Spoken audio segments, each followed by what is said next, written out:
the high. Let's be prepared for thunderstorms in the metro area from around 7 to 10 p.m. Wind, hail, tornadoes, all on the table. And then rain chances wind down quickly overnight as we drop to a low of 69. A spot shower or two around Thursday, much cooler at 79. From the First Alert 4 Weather Center, I'm meteorologist Matt Chambers.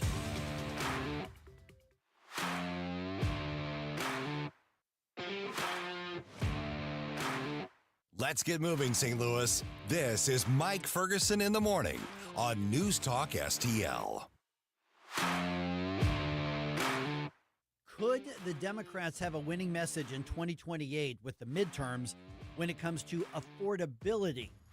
Well, we know what they're doing wrong, reaching out to the mainstream and the middle of America. Is that their secret weapon, and can they capitalize on it? A little bit later on today, this is going to be unusual. We've got a former Democratic congressman scheduled to be on the show, Joe Cunningham, and we're going to talk to him about that because he's saying that the Democrats need to get back to the basics on the issues that affect people and get away from all the crazy stuff. Can they actually do it? Hey, good morning. Happy Wednesday to you. Mike Ferguson here. One of the things that I wish we kept in mind a little more than we do these days is everything that was done to violate our rights and also, frankly, threaten our safety and our health during all the COVID lockdown era. There's a new documentary out right now that you can watch for free called The Lockdown Dissenters, and we'll tell you where to find that here in just a moment. But it was produced and directed by Michael Pack, who was actually on the show with us on Tuesday. Here's what we uncovered in that discussion.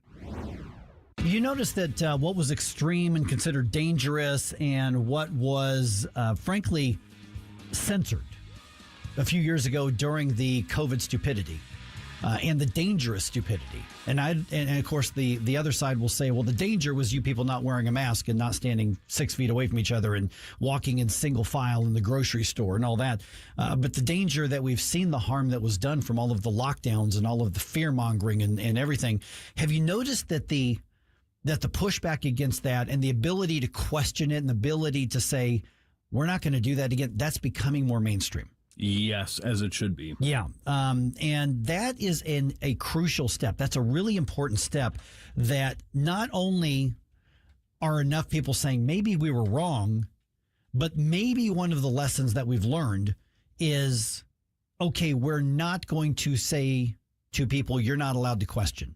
You're not allowed to ask questions. You're not allowed to point out flaws. You're not allowed to push back. And matter of fact, right now, the Wall Street Journal has a series of documentaries. And one of those is called The Lockdown Dissidents. And this is a documentary that's been produced that's now available on WSJ Opinion, Wall Street Journal opinion page, The Lockdown Dissidents. And you can watch it right now. It is not behind a paywall or anything.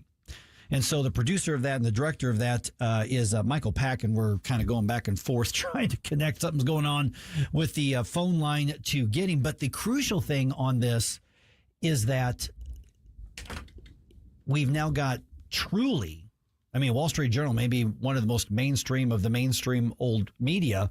And, while they're not as conservative as they used to be, they're centrist. And now they're including this perspective in their opinion page on their video opinion page. One, you can watch this video right now and do it without any paywall or anything like that. And so it's a full on documentary. And I think it's going to be crucial to the discussion here.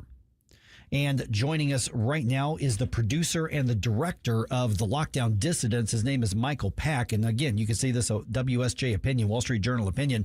Michael, thanks for being on the program. And yes, I understand that with the film, it is about what happened before. But to me, here's what I'm taking from all this. Mm-hmm. It's more about not letting it happen again. Am I reading something right in your work here? Absolutely. That's the key thing. We have found that people, although the COVID and the lockdowns were the biggest thing that happened domestically and maybe globally in many years, people try to move on and not think about it. But if we don't kind of understand what happened, I'd say a giant blunder by public health professionals, and then a stripping us of our right and a censoring of people who didn't agree, it'll happen again. Next pandemic or the next emergency, actually. Yeah, I think you're right. And this was some of the complaints that a lot of us had at the time, and we were demonized and we were ostracized. And so I suspected that there is going to be some element of people saying, I feel vindicated. And there's a value in that. There really is. But I'm more interested in the look ahead that you're just talking about. So we go look up the WSJ opinion, and we'll post the link on all of our social media, Michael, so people can see it. Even if somebody says, no, I wanted everybody to wear a mask, I wanted everybody to be forced to get a vaccine, I was scared to death. What's the value in everybody seeing that, not just those of us who want to feel validated, because we now look back and say, we were right about some stuff? Why should everybody check this out? Well, that's right. We particularly want people who, maybe didn't agree during COVID to see the film, which, as you say, is at WSJ.com. You can just search for Lockdown Dissidents, or you can go to the WSJ.com/opinion docs and see all three of our films, all free, I should add, not behind the Wall Street Journal's paywall, or our own website, PalladiumPictures.com.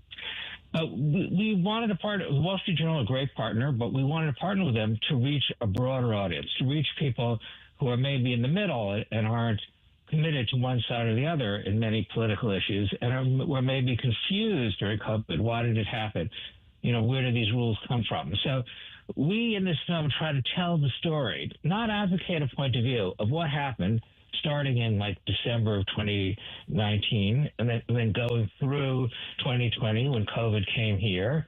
And then it's an inside look at what happened inside the Trump and Biden administrations, and then what happened later when voices such as yours, but especially these prominent scientists, Jay Bhattacharya, Scott Atlas, and others, were actually silenced.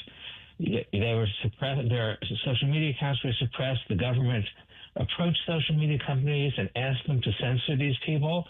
I mean, we should never let that happen again. Yeah, and so tell me about some of the, you just mentioned a couple names, but when you're looking for the opinions in the documentary, you're looking for the facts, you're looking for that, who jumped out at you in making this film that maybe will surprise us the most, or maybe will be something that we're going to take from more than we expected? Well, I think, we did focus a lot on Jay Bhattacharya, who is now the head of the NIH, so that is a kind of indication, and Scott Atlas, who were early identifying the errors of the lockdown and were perhaps censored and persecuted most. But in a way, what was surprising to me was Robert Redfield, who was then the acting head of the CDC, that even his voice, such an insider, he was supportive of the Great Barrington Declaration, apparently, but he was really unable to get those views out. And you can kind of see in the film the way that Tony Fauci, Deborah Birx had a sort of lock on opinions coming out of the White House and actively suppressed others, most notably Scott Atlas, but apparently Robert Redfield too. We are visiting with Michael Pack. He's the producer and director of The Lockdown Dissidents. That's a documentary that you can watch right now for free, no paywall, at Wall Street Journal Opinion. So WSJ.com.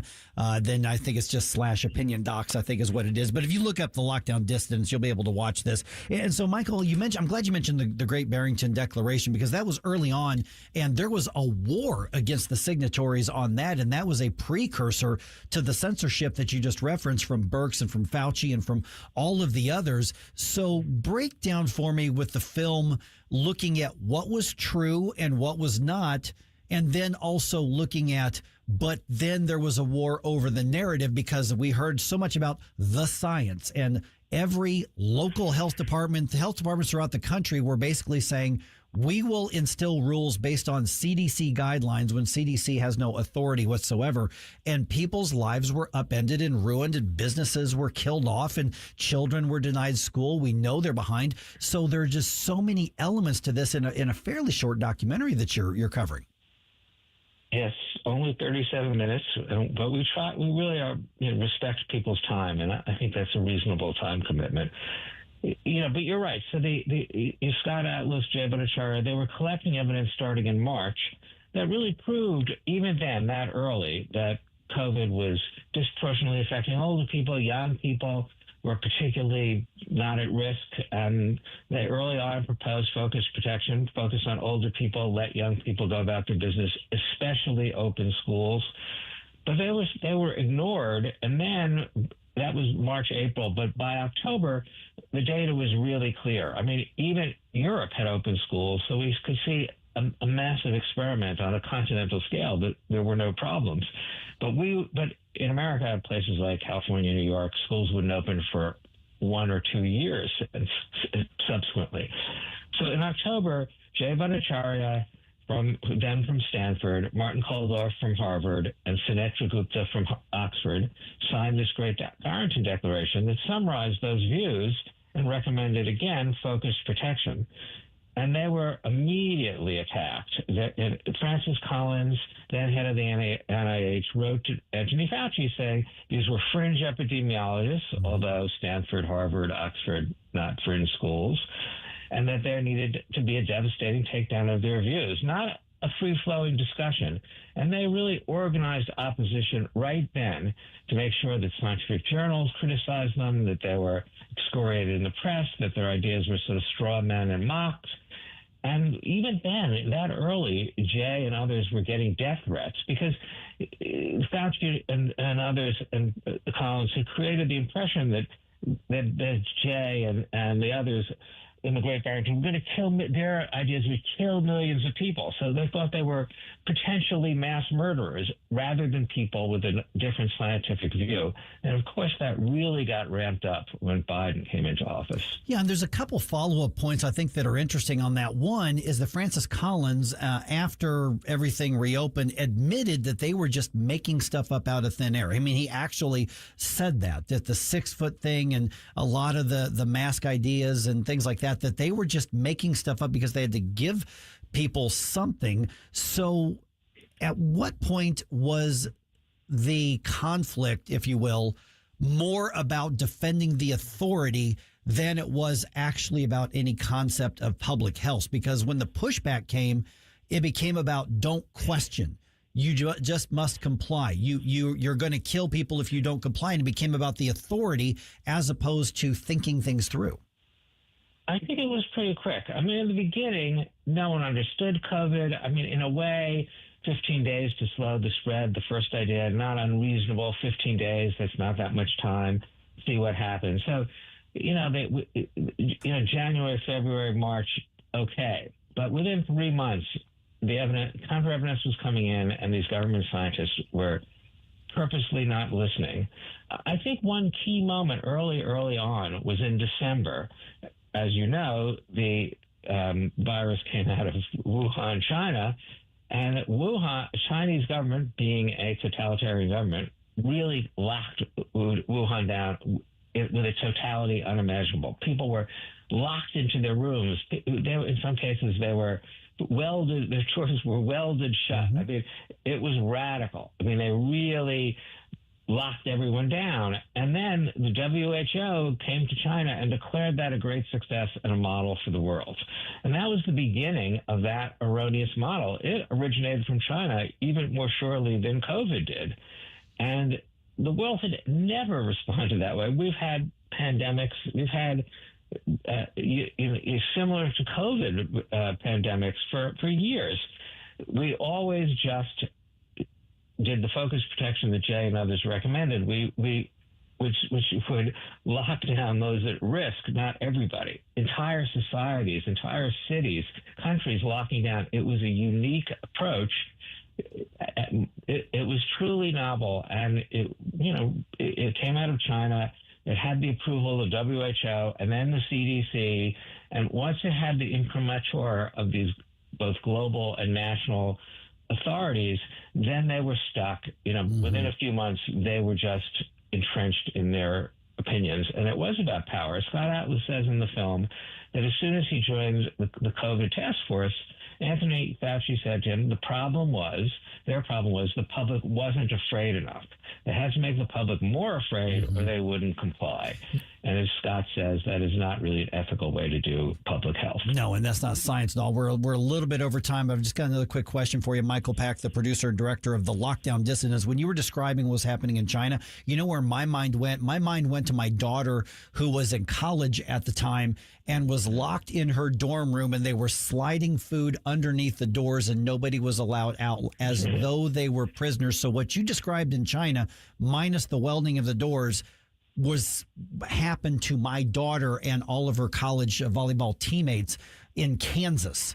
And so that did get exported as much as anything else. It's crazy, and it's un-American as well as unscientific that we give up our basic rights, and we should never do it again. On a mass scale, on a popular scale, Michael, did we learn our lesson from this, or do we have to worry about this sort of authoritarianism again?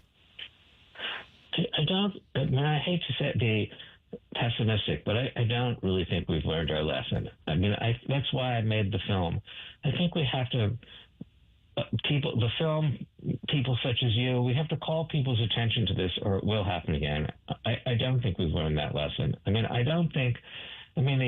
A lot of the COVID skeptics, COVID dissidents like Jay, are in the Trump administration, but most of the bureaucracy of these organizations remains the same. And I think the American public, as I said at the very beginning, sort of wants to move on. But if we don't look back at this, I think it will happen again. Maybe in another public health emergency, maybe a different kind of emergency. I don't think we've learned the lesson enough. I mean, some people have, but I think there's a lot of people who have not, and that's why I made the film. All right, it is Wednesday, and that means we need your bump music request for Flashback Friday this coming Friday. Send us a note. You can email Jerome at NewsTalkSTL.com, or you can send us your requests on social media as well. Got a lot of ground to cover here today, including taking a look at the race for county executive in Jefferson County. Candidate Tim Whitney going to be with us just a little bit later on today, right here on 101.9 and 94.1 News Talk STL.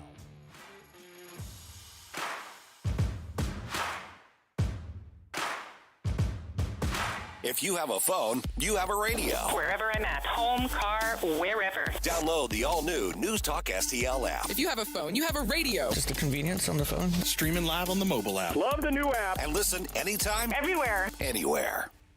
Chris Arps here, and after Becky and I leave church on Sunday, we head down the street to Capriotti's to grab a classic meatball sub. I love Capriotti's, and you will too. Visit Capriotti's now at 2 locations on Manchester, McKnight, and Rock Hill, and now in Creve Coeur on Olive, just 1 mile west of 270. Life's legal challenges deserve experienced representation. For over 15 years, Cole Combs Attorney at Law has been serving St. Charles and surrounding counties with comprehensive legal expertise. From tax preparation and estate planning to family law and criminal defense, Cole delivers personalized solutions for your unique situation. You have traffic tickets, need a business formation, real estate matters, one call will handle it all. Cole O. Combs Attorney at Law. Call 636-949-0010 extension 3 today, or visit colecombs-law.com.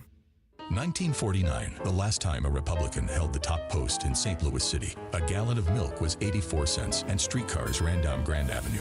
Unfortunately, St. Louis City streets are no longer the epicenter of family and business life. In the 80 years of Democrat control, our city has been on a steady decline. Hello, Kirk Ilsinger, chairman of the Republican Party for the city of St. Louis, and we believe it is our duty to provide a different path forward. I invite you to our meetings the first Thursday of every month. Learn more at stl-gop.com.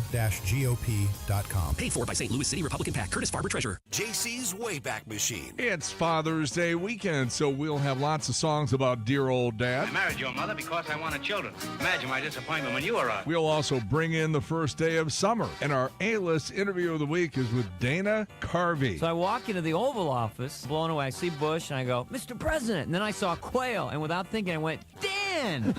All brought to you by the Weber Automotive Group. It's JC's Wayback Machine. Every Saturday night, 6 to 9. On News Talk STL. Is diabetes keeping you from enjoying life's special moments? At U.S. Med, we understand the challenges you face, and we're here to help. With U.S. Med, I can finally manage my diabetes without it managing me. U.S. Med offers a wide range of services to simplify your diabetes care. Personalized care plans, convenient access to cutting-edge diabetes tech, and knowledgeable support. Plus, we'll check your insurance so your diabetes care may be covered at little or no cost to you. With US Med, I feel confident and control of my diabetes. I can finally live my life to the fullest. Don't let diabetes hold you back. Choose US Med and experience better birthdays, better adventures, better anniversaries, and better everything. Call now. US Med. Better service, better care. 800-515-2380. 800-515-2380. 800-515-2380. That's 800-515-2380. You let him try violin because you love him. And if you love him that much, love him enough to make sure he's buckled up and in the back seat. Find out more at nhtsa.gov/the right seat. Brought to you by the National Highway Traffic Safety Administration and the Ad Council.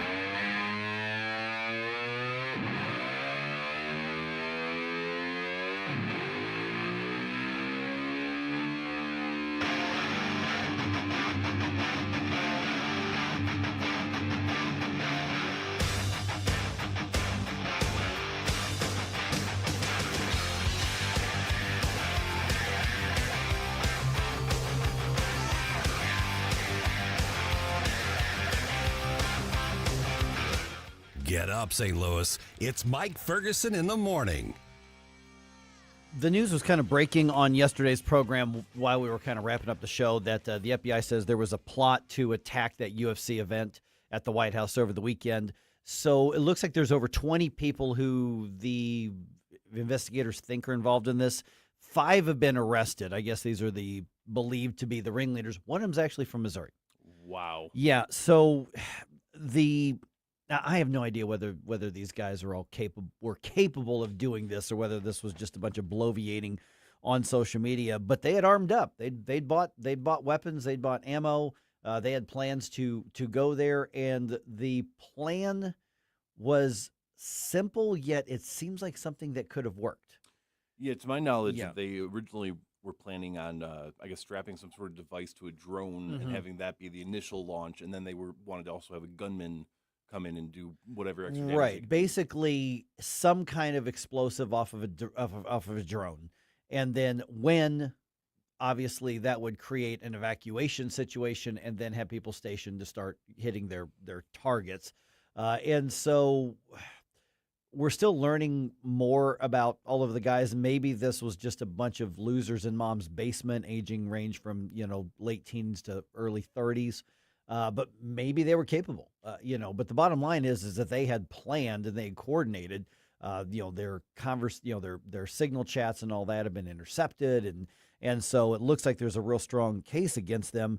And so I don't know that this was something that was like imminent and they got to it right in the nick of time, or whether it's something they foiled before they could go into the execution part of this. That seems to be the case. But they were pretty serious about this, and then obviously now there's a scramble to find out what do we know about these 5 who have been arrested. Yeah, this was not just people talking about a hypothetical of like what they if weren't this, fantasizing. Yeah, they were even saying what if this happened, or these could be security risks. These were people that it appears to be actively were plotting an actual sort of event to happen like that. From what I've seen so far is that I guess one of them claimed that they were doing this because they wanted to kickstart the revolution, whatever that means. I don't know. We got so many accelerationist type groups out there right now that are just filled with maniacs, so it's really hard to kind of assign any sort of other motive at this point. Some of the other stuff is, basically anti-capitalism type of stuff that we're seeing, and then there was apparently talk of targeting anybody who had any sort of relationship, financial or political or otherwise, with AIPAC as well. So more anti-Semitism. That this is what the anti-Semitism drives people to. But then the whole, so it sounds like you probably have some maybe redneck Antifa types, if you can mix those two. But we'll learn more in the coming days and weeks from all of this. It's a weird situation. I don't know that this was necessarily a close call, but it had at least gotten to some advanced stages. Ready for instant curb appeal that comes with a 25-year transferable warranty? Call Rhino Shield today. We do brick, block, stucco, asbestos, aluminum, steel, cedar, and more. Over the past 20 years, we've done thousands of homes, businesses, churches, schools, condos, parking garages, large metal buildings, and strip malls, from Champaign to the Lake of the Ozarks. We do flat and sloped metal roofs to extend their lives too. Proud to be veteran-owned and manufactured in the good old USA, so we're tariff-free. We're exceeding expectations every day. Evaluations are free. A+ rated with the BBB and a lot of 5-star Google reviews. Call 877-25-RHINO, 877-25-RHINO, or 877-25rhino.com. See what we did there? Genius. Tell them, ladies. Don't paint, don't Rhino. Go Rhino Shield. Never paint your house again. Rhino Shield. News Talk STL is turning 5, and you're invited to the party.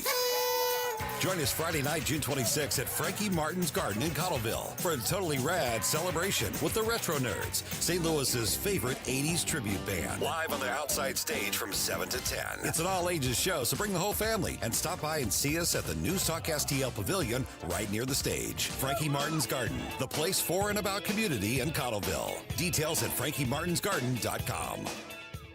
If you love your pet, which I know you do, then they deserve the excellent treatment and care they'll receive at Pacific Animal Hospital in Pacific, Missouri, a full-service veterinarian facility. Originally built and grown by my dad, Dr. Bill Jones, a new generation of wonderful veterinarians and staff at Pacific continue to provide outstanding medical, surgical, dental, boarding, and grooming services for your favorite furry friends. Our family entrusts the care of our pets only to the experienced docs and staff at Pacific Animal Hospital. You should too. Call them today, 636-257-2100, 24/7 at pacificvets.com, pacificvets.com.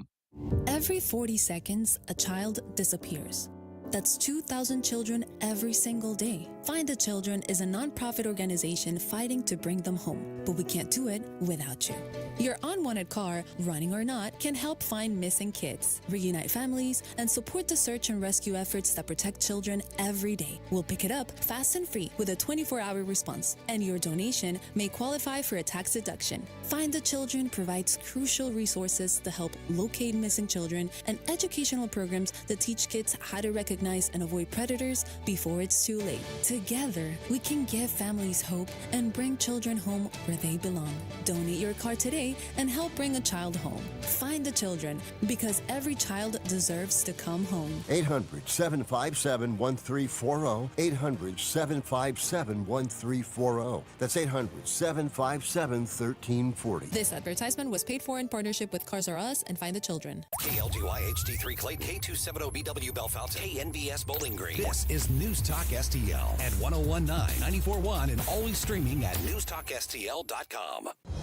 Breaking news this hour from Town Hall. I'm Rich Thomason.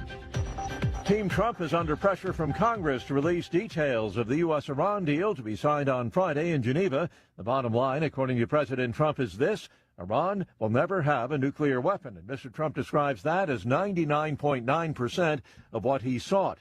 The president is venting. He's voicing frustration over Israel's attacks on Iranian-backed Hezbollah in Lebanon. Now, I'm not happy with the way Israel has handled themselves with Lebanon and with Hezbollah. They should have been able to do the job faster. It just goes on forever. And when that happens, it throws a negative light on the big deal, and that's the deal with Iran. The president's remarks are generating concern among some backers of Israel, both here in the U.S. and abroad. Mr. Trump says he is delaying the confirmation hearing for Jay Clayton, the president's choice for National Intelligence Director. The hearing put on hold until Clayton's successor as U.S. Attorney for the Southern District of New York has been confirmed. Primary voting results this morning. The president's choices have secured the GOP nominations for the U.S. Senate in both Georgia and Oklahoma. Mr. Trump has remained at the center of this year's midterm races. His influence is facing different tests in primaries in 4 states and the District of Columbia. Correspondent Andrew Stewart says Rick Jackson, who was not endorsed by President Trump, won the Georgia Republican gubernatorial primary. One person is dead following last night's crash of a business jet on a highway in Laredo, Texas.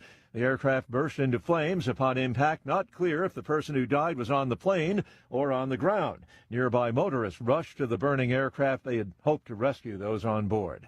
On Wall Street this morning, the Dow futures are up 17 points. NASDAQ futures 182 points higher. More on these stories, townhall.com. We all hear the radio ads about the IRS. They tell you to be afraid, to be scared, and they try to frighten you into calling. I'm not here to do that. Tax Relief Advocates is different. TRA is here to tell you that if you owe money to the IRS, whether it's $5,000, $50,000, or $500,000, we have a solution. It doesn't matter if you're sitting in your car, at work, or with your kids. No matter where you are, call now. 800-575-6745. Don't lose hope. TRA can eliminate or reduce what you owe to the IRS. Generous programs are now available that can give you a fresh start. Our passion is taxes and helping individuals fix their IRS problems. We have over 1,000 5-star reviews on Google and an A+ with the Better Business Bureau. You don't need to be afraid of the IRS any longer. End your tax nightmare today by visiting us online at TRA.com or call 800-575-6745. That's 800-575-6745. Tax Relief Advocates. Real solutions for real people. From the News Talk STL Weather Center. Strong to severe thunderstorms possible this evening, but ahead of those storms, it turns hot, humid, and windy.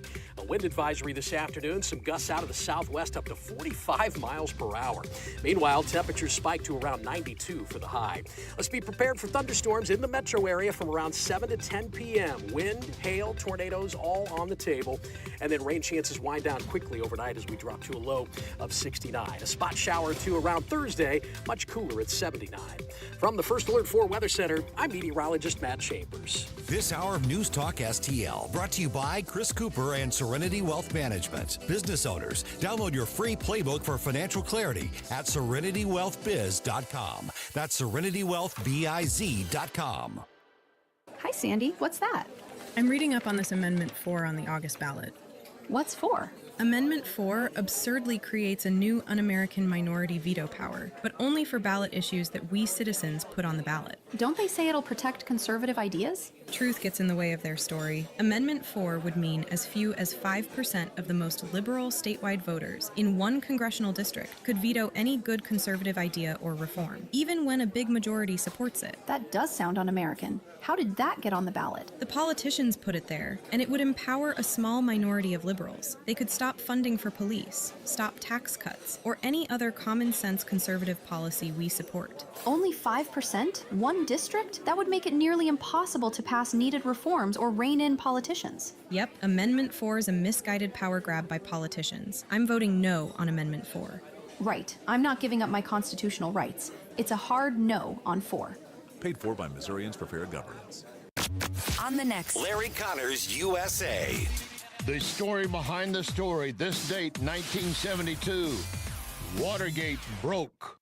Larry Connors, USA. Now, weeknights 6 until 8. On News Talk STL. Mike Ferguson. Shut this sucker down. Susie Moore. I disagree on his assessment of the situation. Get up, in case you hear the alarm. Get up, St. Louis. You're not supposed to lie, but you're definitely not supposed to lie when you're under oath. Mike Ferguson in the morning on News Talk STL. All right, I don't know how capable these accused guys are or were when it comes to this plot to attack the UFC fight card event at the White House over the weekend, but they were apparently very serious about it. Yeah, they were beyond just a bunch of guys on the internet talking about, oh, wouldn't it be cool if? We're talking they had a plan, they had bought arms, they had bought ammo. They apparently not this wasn't exactly a collection of MacGyvers. Okay, this was not the A-Team out there. For those of a certain age, you'll get that reference. But it was. Don't be a fool. Yeah, that's right. I pity the fool. But this was another plot, and was President Trump specifically targeted? They generically said high-profile targets. There they was didn't really congressional say him. targets. Congressional targets, also among those people who anyone who took APEC. Exactly. So you had another anti-Semitic element to this, but then you also had the anti-capitalist kind of stuff too. But and in the news dump here, I've got a soundbite from the vice president talking about when's enough going to be enough on this. Now, one of the accused is a Missourian, turns out, from like far northwest Missouri, Kidding, Missouri, which I think is a little tiny town like way up in the northwest corner of the state. I don't even know if I've ever been there, but it's northwest Missouri. Not sure, so here's the dirty secret that I think a lot of people may may be aware of is that at any given point, it doesn't matter who the president is. It doesn't matter who the Congress critters are. Somebody's plotting to hurt them. Yes. There are always threats against them. Now, this one, when you listen to what was described in the plan, you're thinking that's actually logical if you wanted to create what they called a mass casualty event. Right. Bring in some drones. I'm sure there was anti-drone technology at anything around the White House, but all you need is something to be a close enough of a threat, and then they start evacuating. Right. Then that was the whole point. It wasn't that we're going to get them with the drones. It was to prompt the evacuation. Right. Which is simple, but could have been diabolical. Yeah, diabolical, but could have been very effective. And so I don't want to blow it out of proportion in that, boy, they got to him just in time. It looks like this was intercepted early enough, and they just announced it after the UFC event at the White House grounds. But you've got, I don't know how big the crowd was there. I don't know how big the lawn is there, but there were a lot of people there. There was a lot of people there. Yeah, but something to where certainly somebody could have gotten hurt had this progressed. But no, they didn't catch him at the White House. I don't even think they caught him in D.C. They went and got him at their homes and works and things like that. But apparently there were over 20 people involved, and they've got 5, which appear to be at least most of the ringleaders of this whole thing. So I guess they're still searching for the others. I guess. I don't know, what the status is of the others involved. But, yeah, I mean, it does seem like this wasn't a plot that got too far along. And obviously they let the event progress. Right. So they couldn't have been too worried about it. But it seriously needs to be taken. They have to take it seriously. And it does sound like there were specific plans. This wasn't just, we should cause I a hate problem. the government. Right. Yeah.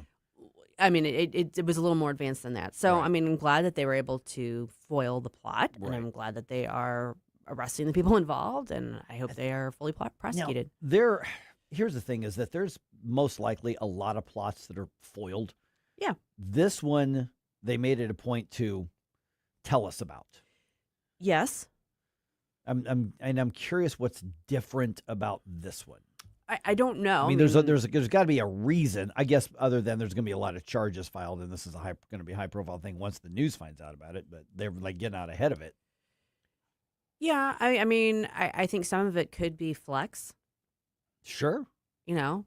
Look at what we're able to do. Yeah. With an eye towards not only patting themselves on the back, but also towards deterrence of others who aren't particularly sophisticated, but might be thinking, "Hey, I would love to do something like this." Well, guess what? We will bust you. Okay, let me tap into Jerome's knowledge of the technology. The signal is the thing that's supposed to disappear and be encoded and stuff, right? Yeah, so it's an encrypted messaging platform, which means that nobody outside of the direct communications would be able to tap into it and spy on it. They got him. They tapped into it and spied on him. Well, in theory, that's how it's supposed to work. But that also, I mean, it could be the case that potentially one of these people was was an informant. Yeah. Yeah, or they got caught and they turned or something, but they got the signal. They got the signal chat. Right. The most logical explanation is what he just said, is that one of the people that was in on the chat, could have turned it over. Yeah, it could have been undercover. I mean, FBI, there has been some controversy regarding entrapment of specifically inciting these sorts of things to try to draw people out and then get them. But at the same time, it's not uncommon for groups, especially online groups, which is how they were apparently recruiting as multiple states, to potentially have had an undercover FBI agent or somebody of that nature that joined in the group to express that maybe they were sympathetic and then expose all of them and sting them, basically. Yeah. I mean, it's similar to what some of the the gonzo journalists are doing. For instance, like Cam Hegby infiltrated the signal chat for the Delaney Hall protesters, and he was just sharing that online last night. So it's a similar concept. I don't think this was a situation where the eye in the sky was like, "Bing, okay, we're dialing in." It's someone. They're looking at we're looking at least 5 states involved as far as where these guys were. Yeah. So it wasn't like this was like a group of college buddies or something like that. No, this was clearly a group of people that I think that found each other online and shared the sentiment that they needed to go after these people because, Israel, I guess. Israel. Yeah, jeez. Yeah, so. Ohio, California, California again, Missouri, and Nebraska. Okay. Yes. For the 5 that have been convicted. I can't remember if it was, or not, or just accused. Charged. Yeah. I can't remember if it was Stephen Miller, not the White House Stephen Miller, the one on X, who noted this, but they're like, it's basically 9 years to the day after the congressional ball game shooting. With Steve Scalise. And the rhetoric is almost identical to what that guy was. I would argue the subscribing to. rhetoric is worse now. No, the rhetoric amongst the chat, amongst the people involved here, what their cause was and what they were saying is very, very similar to what the guy that shot up the ball field was saying. Yeah. That was the comparison. Yeah, I gotcha. And media and frankly, I would say the left, but we're seeing this on the right too. They're getting basically explicit endorsement of some of this hatred and some of this. We're seeing it in Missouri. We're seeing arguments among so-called conservatives around here. And it's Israel seems to be the go-to of the hateful ones. I mean, it's just we're seeing a lot of it right now. Yeah, I mean, I think, and I don't think every single one of them is going to go try to hurt somebody, but no, it's getting its blessing on some on the fringe woke right as well as the far left. Absolutely, it is, and I mean, a big part of that is just the online, the way that things are manipulated and the algorithms, and I mean, it just goes to show you have to be very careful what information you're consuming. Yeah, and and maybe and check your sources. Check your sources. Check your understanding of history. That would be a big one as well. That would be helpful. Yeah, that would be a big one as well. And so it's one of these where I'm glad that obviously it didn't get apparently anywhere near actually hurting people, because like you said, they're I think that President Trump, I'm just my read on him is that even if they were concerned about something, he would have found a way to not let a threat stop an event like this, because it was like kind of a marquee event and a big PR event. So they must have been comfortable enough to say, we got enough of this thing that it's the risk is low. It's always going to be a risk when you've got a large group of people in the White House, but they had enough of a handle on it, because it would have taken something imminent, I think, for President Trump to have allowed that to have been canceled. Oh, absolutely. Yeah, I mean, he's having them go forward with the White House Correspondents' Dinner next month. Yeah, no, I feel like it's one of those things, when you first started hearing about this event, you're always concerned these days, particularly with everything going on in the world, that there could be some sort of attack. But, I think they felt pretty confident that they had the security pretty well nailed down. So the UFC event took place on June 14th. According to the official government document on this, they were detected on the 10th. So they, yeah. So I would imagine that they were probably on the radar way before that. Oh yeah. But it looks like that could be why they were allowed to the UFC event to continue, because obviously when you are made aware of that, then you can adjust accordingly and take further security measures afterwards. Yeah. So just another plot, another one. Now listen, every president's going to be subject to these, but they're just sort of like, I don't know, hyper, supersonic with the current administration, with so many wanting to go to extreme measures to do as much harm as possible. That part that's different, obviously. It is. Well, talking about technology, another data center project is coming to the region. This one's even bigger than what's proposed in Festus. We've got the details on that at 6:20. I have had enough of this. Turn my eyes to your indifference. Stop it right now before you blow us all away. All right, you've heard me talk about Window World before. They're one of only 2 replacement windows with the Good Housekeeping seal of approval, and they're ranked number 1 in the country for number of windows sold by Qualified Remodeler magazine. They've been doing this for over 20 years. They've been helping to improve the look and the energy efficiency of more than 80,000 homes right here in St. Louis. And the St. Louis location has been owned, operated, and managed by born and raised St. Louisans for more than 23 years. If you've been thinking about new windows, you can call today for a free home estimate at 1-800-GET-WINDOWS. What I like about Window World is the product itself. Their windows are durable, they're secure, they're energy efficient, and they're also built with double-strength glass, which is something you don't typically see in replacement windows. Plus, you're covered with a lifetime warranty, which includes parts, glass, breakage, and labor. That's a pretty big deal.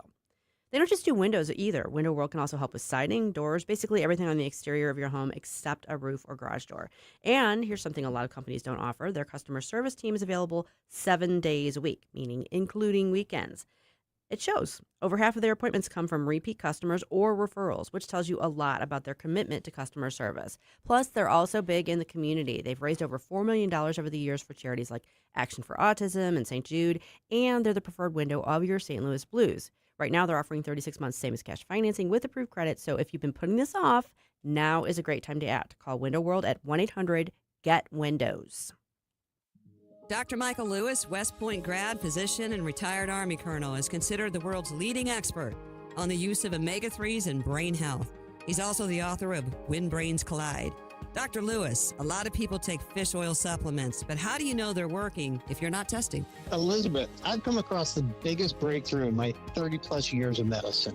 What if you could test yourself at home to see if your fish oil supplements are actually working? And then have the right product, a combination of fish oil and olive oil, a perfect Mediterranean diet in a bottle delivered right to your doorstep. This is the answer to the American ultra-processed food diet. Email me at test@brainhealtheducation.org. That's test@brainhealtheducation.org. Email Dr. Lewis today at test@brainhealtheducation.org and take the first step toward a healthier brain. Your future self will thank you. That's test@brainhealtheducation.org. Summer is here at Daniel's Farm and Greenhouses on Juggerman in St. Peters. Discover our breathtaking 55,000 square feet of greenhouses featuring 8,000 hanging baskets, hundreds of perennials, and 100,000 pots of colorful annuals. From vegetable plants to premium grass seed, mulch to herbs, our knowledgeable staff is ready to answer all your questions. Start spring off right with pansies, potted tulips, and everything your garden craves. Daniel's Farm and Greenhouses. Visit us today on Juggerman or online at danielsfarmandgreenhouses.com. This hour of Mike Ferguson in the Morning is brought to you by Stifel. Request a portfolio review from your Stifel financial advisor at stifel.com. That's STIFEL.com.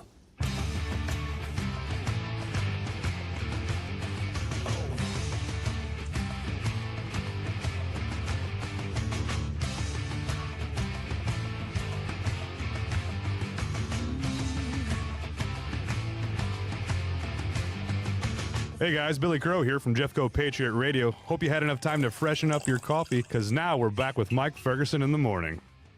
All right, well, Festus and Jeffco residents are debating that $6 billion data center project that's happening right now. Montgomery County.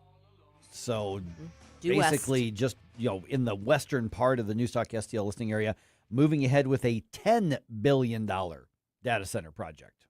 That was announced yesterday by Amazon, by the governor, and by Montgomery County. They're describing this not just as a data center, but as a data center campus.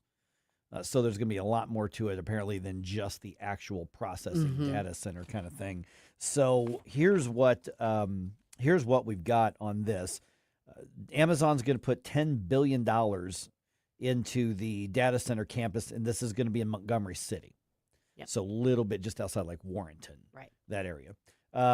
And they're expecting 400 direct permanent jobs, which are probably going to be pretty well-paying jobs. I would think so. I would think so. And then obviously the construction of this. And I don't have a timetable on this. Nobody seems to be listing what the timetable is, but they're talking about thousands of construction jobs. And some of the things, because the governor, I'm looking at the governor's statement on this, and then you can also look up Amazon's statement on this, and Montgomery County,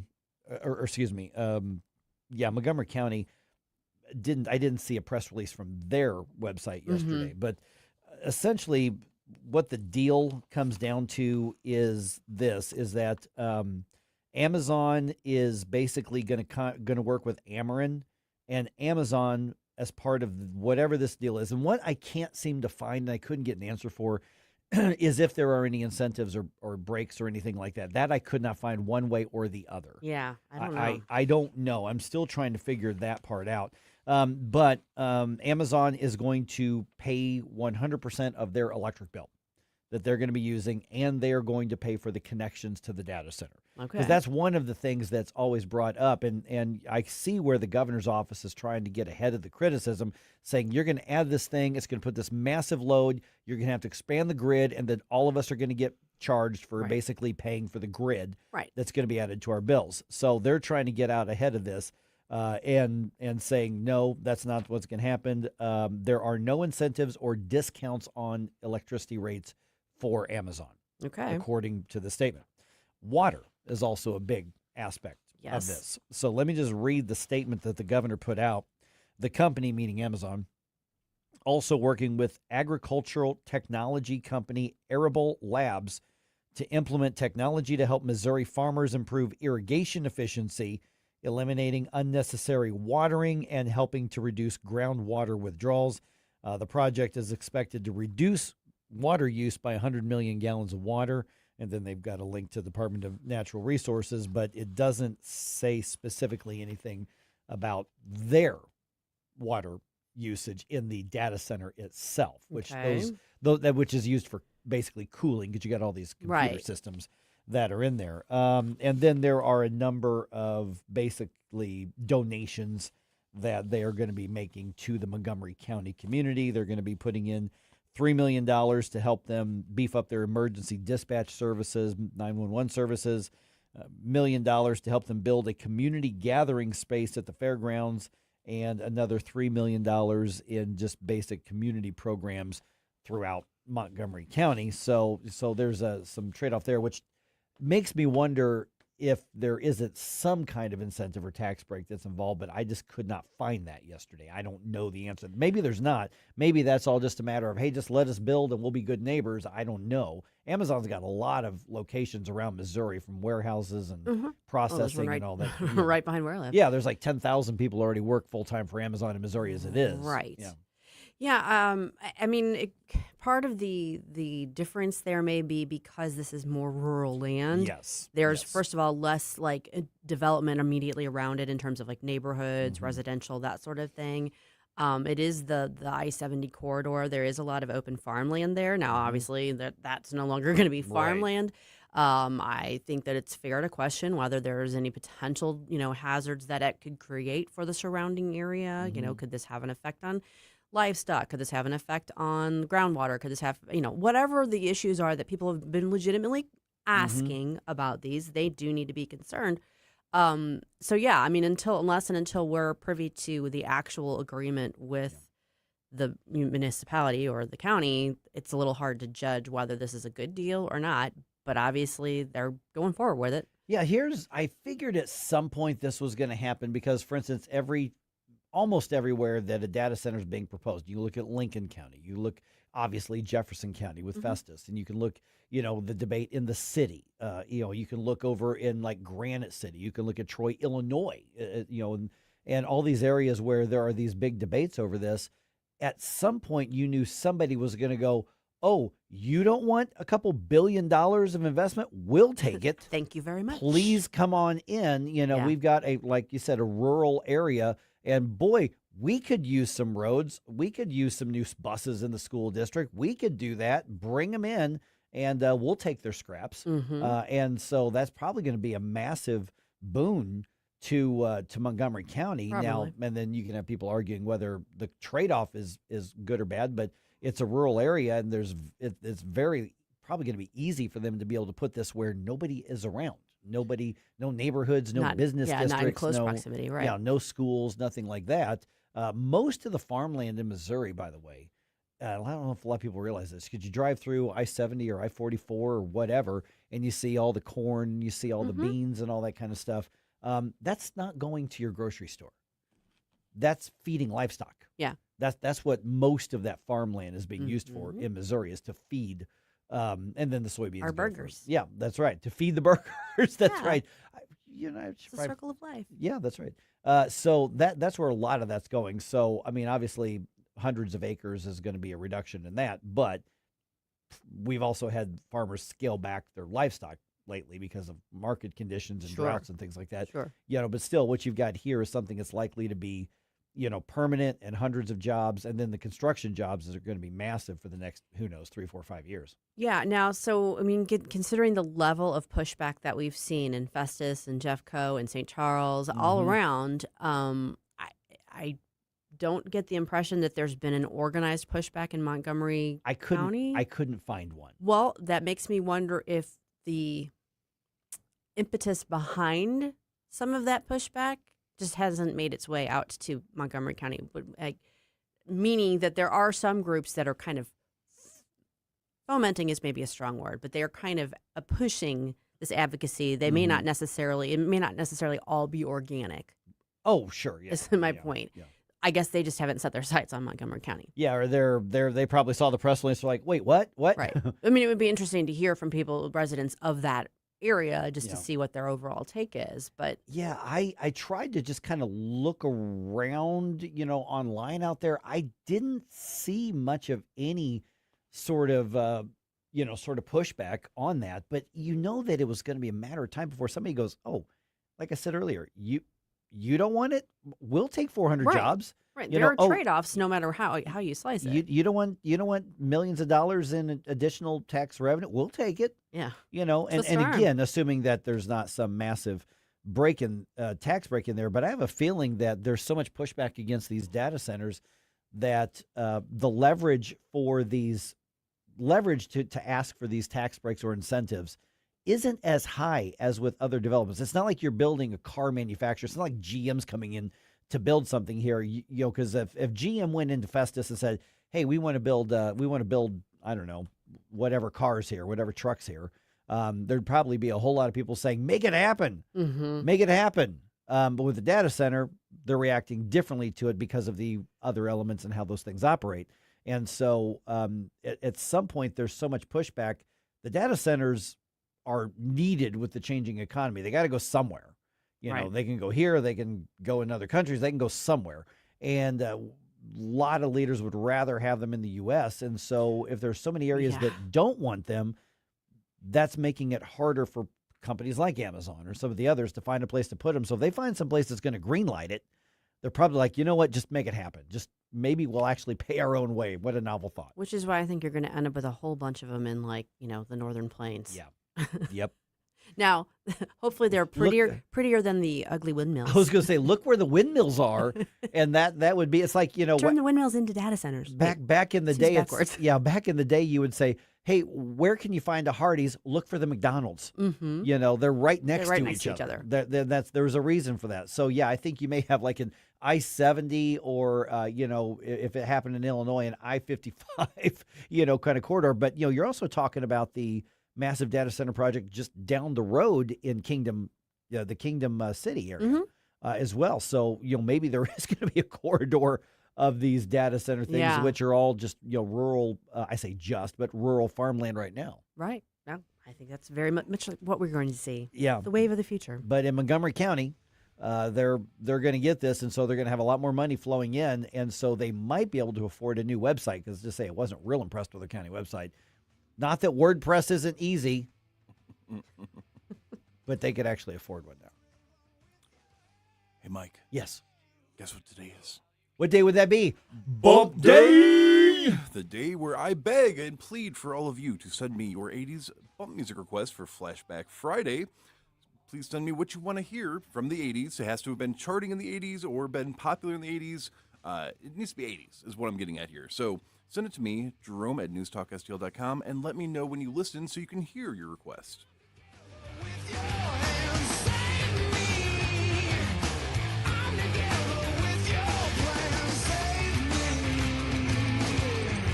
From the NewsTalkSTL Weather Center. Strong to severe thunderstorms possible this evening, but ahead of those storms, it turns hot, humid, and windy.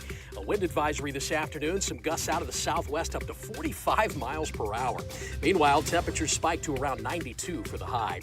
Let's be prepared for thunderstorms in the metro area from around 7 to 10 p.m. Wind, hail, tornadoes, all on the table. And then rain chances wind down quickly overnight as we drop to a low of 69. A spot shower or two around Thursday, much cooler at 79. From the First Alert 4 Weather Center, I'm meteorologist Matt Chambers. Tired of settling for generic fishing gear? Say hello to Bullseye Bait and Tackle, O'Fallon's one-stop shop for serious anglers.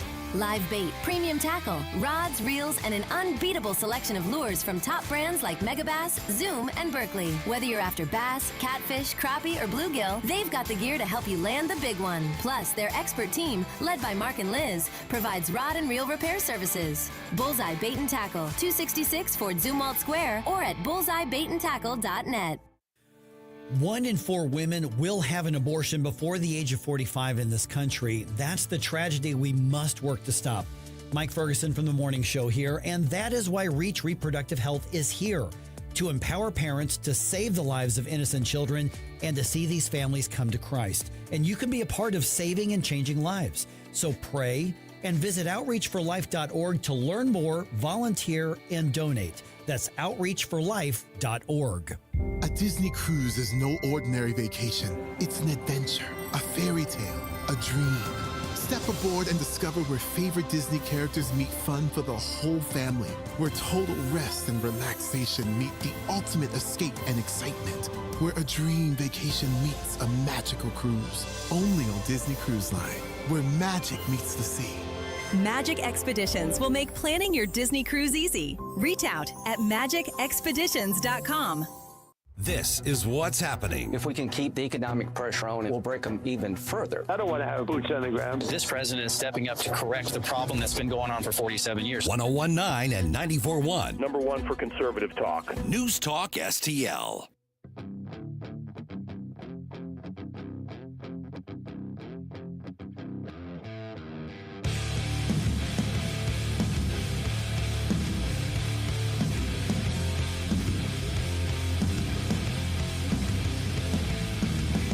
Hey, Chris Arps from the Tim Jones and Chris Arps Show. Make sure that you're listening to our show this afternoon from 4 to 6. Now back to the Mike Ferguson in the Morning Show.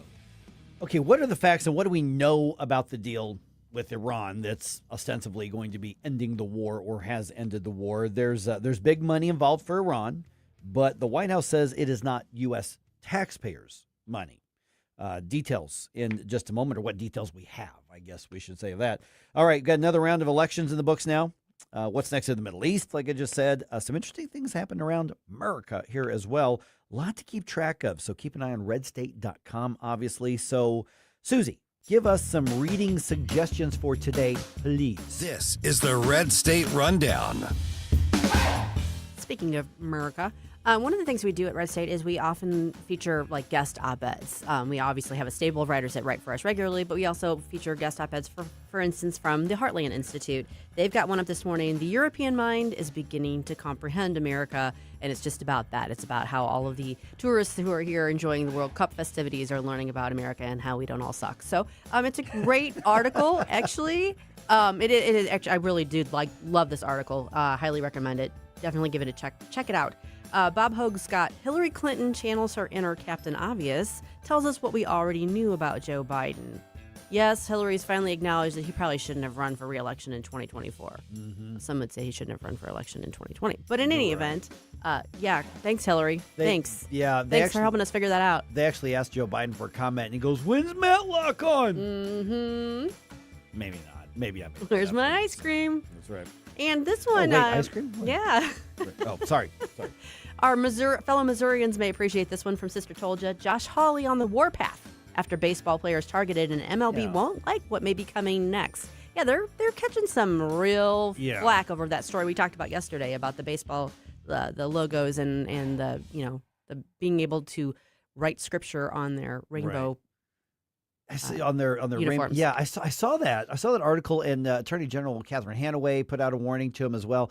And so I'm like, okay, that's an easy red meat one for a lot of conservatives and stuff. I'm like, is it really government's job to worry about the uniforms on the baseball teams? I mean, is that I think there might be a little bit of virtue signaling, with some virtue, without a doubt, but I think there might be some virtue signaling by the Republicans here. I think there's a lot of it, but there is also the fact that Major League Baseball has that weird entanglement with there's some governmental oversight of it. We see that come up every so often. Mm-hmm. And I can't remember what the whole connection is. It has to do with like the antitrust provisions. Yeah, because Pro Sports has an exemption with the antitrust that basically allows the league to negotiate all the media stuff and the coverage and the contracts, media contracts for networks and things like that, instead of the teams doing it themselves. So they got an antitrust exemption for that. So, yeah, I saw that. I have the quotes. Yes. Okay, this is from Josh's letter. Yes. Okay, alone among America's professional sports leagues, baseball enjoys a sweeping, judicially manufactured exemption from the federal antitrust laws, a privilege the Senate Judiciary Committee has examined with bipartisan skepticism in recent years. So there's this there is that entanglement there. Mm-hmm. Oh, sure. So I agree that is it the proper role of government? No, not necessarily, but that is the de facto role that there has been there. Yeah, but I think as much as anything, it's a PR opportunity for some of the politicians. Well, I agree. Yeah. I agree. But there's one thing. It's one thing if they're talking about it and there's literally no nexus there. There is actually a nexus there. Yeah, and you've got. Did you see what was it? Weiner, I guess that state senator. Out of California, the really weird guy. Scott Weiner? Scott Weiner. He put on social media, I'm not making this up, that those baseball players, his word, defaced the Pride logo with Bible verses. Defaced with Bible verses. Those were his words. This is the guy who is one of the favorites to replace Nancy Pelosi. He's in the lead. And there's radical, there's fringe, and then there's this guy. Yeah. I mean, if you thought Nancy Pelosi is a league of his own. Oh yeah, it's almost like incomprehensible perversion and insanity with this guy. But he may very well win. He may become a Congress critter. Yeah. But again, that actually might not be a bad thing. My view is then he's a small fish in a big pond. And so maybe he can't create as much havoc as he's creating in California. He becomes the white male version of Cory Bush that Republicans raise a lot of money off of every election cycle because you just have to let him open his mouth and let him be himself. Yep. Yeah, precisely. All right, it is 6:38 right now. I got to look up here now because my clock is all messed up here. Oh. Do you see this clock? Okay, see what time it is right there. 6:38. Yeah. Mm-hmm. Look what this clock says.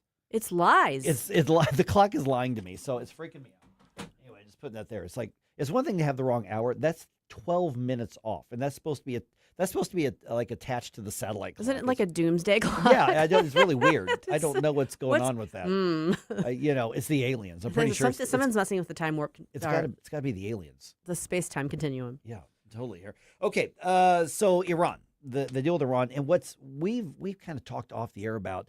Is I think a lot of people had the kind of ho-hum, okay, yeah, we're bombing stuff in Iran. And, everybody had an opinion, but it wasn't really what was dominating anybody's conversation. Okay, so now the president says war's over. Iran is not going to have a new nuclear weapon. We're having a deal. The vice president says that Iran can get, a lot of money.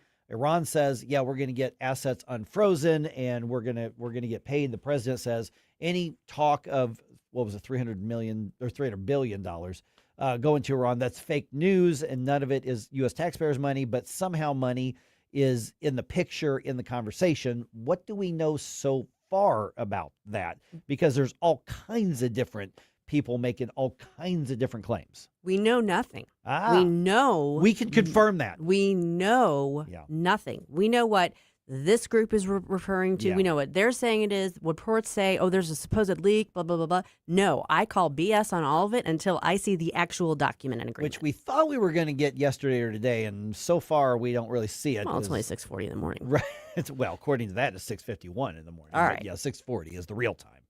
But yeah, so there's all kinds of spin already happening. And again, this morning I'm looking like, okay, let me see at least the bullet points or the summary. I'm like, I can't find one. I can see a lot of people's opinion on it, but I can't see the actual thing yet. And I am warning folks, do not go down that rabbit hole. It's far too tempting. The New York Post ran with one. I mean, everybody's telling you what they think is in it. And much of that may be right. I mean, who knows? Yeah. Right. But look at the actual deal once it is released. That's just, I don't know. I don't know how else to emphasize that. I got to say, though, some of these memes that are coming out about this are just top-notch. So there's a post from this morning saying that Greenland has changed its position, hoping the U.S. does invade so that they can also get a deal like what's being proposed for Iran. I don't know. I do see a bit of a rift growing as well over just the concept of how things are being handled in general. Mm-hmm. And then a lot of the naysayers right now are saying that we basically lost, this is a concession. So I guess... should we feel good about the fact that we finally have a deal? We should feel agnostic. Agnostic. Mm-hmm. Mm-hmm. We don't know. We don't know what's in the deal till we see the deal. Yeah, you mentioned that before we went on the air. Like a lot of people are, I guess, on the internet are saying, well, that means we lost. Well, I don't know. Again, I'm with you, Susie. I'm like, I don't know. I mean, if it could very well be that, the White House and the Republicans are going, we have midterms coming around here, and we really need to get, attention off to something else. Just end the darn thing. I don't know. I mean, maybe it's a big win for the U.S. and it's another one of Donald Trump's deals. And maybe it was something that they went into and went, crap, this is harder than we thought and more expensive than we thought. We need to get out of here. And, of course, President Trump's been kind of laser focused just on the nuclear aspect of it. And that was the primary purpose for it. Yeah. And but it definitely went on longer and longer and longer and longer, I think, than any of them anticipated. Yes, I would say that. I think that they thought it was going to be wrapped up a little quicker than it has been, but that's because you're dealing with Iran. Yep. Yeah, the Middle East in general. I refuse. I mean, I've literally had to call people off covering the reports of what's in it. I'm like, no, we are not reporting on what's in the deal until we get it straight from the horse's mouth, the actual document, and then report on it, opine on it, whatever. But I have seen way too many people being pulled into this direction or that direction over what they think is in it, and then that's not what ends up happening. So, but we need clicks. Yeah. Tell me about it. I mean, I that's like know. my job is to get clicks, but I'm not going to let my people do that.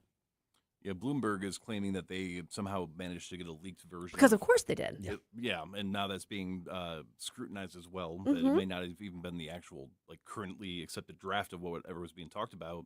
It is interesting, though, that J.D. Vance and former General Jack Keane are both confirming, or at least claiming, that a $300 billion reconstruction deal is going to be a part of this entire thing. Just get me the exact quote.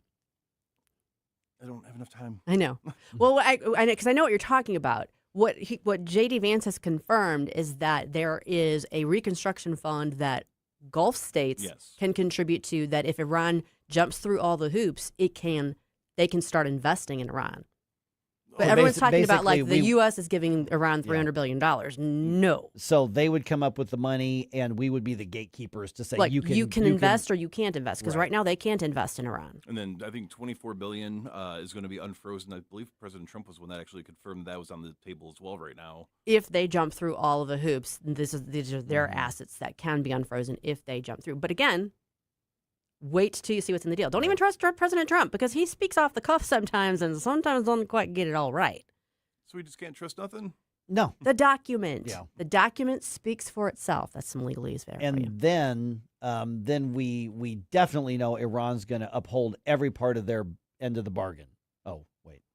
Okay, Pollyanna. I've got a bridge for sale, Mike. Right. Yeah. In Arizona? In New Mexico? Yeah. Yes. Yeah, beachside property. That's right. Beachside property in Nebraska. That's what I want.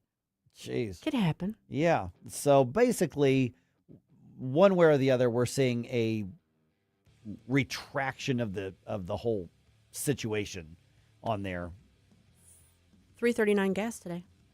Oh, that's good. I got down 10 cents. Actually, I'm getting close to where I need to fill up some gas today. Well, you know where to go. That's good. $3.39. Right over there on Dorset again? Mm-hmm. Yep. Both of the stations I think I know which one you're talking about. Uh-huh. Yeah. Yep. Hey, we've been talking about these a lot, but there is a massive data center project coming to our region. We've got those details in the news dump at 6:50.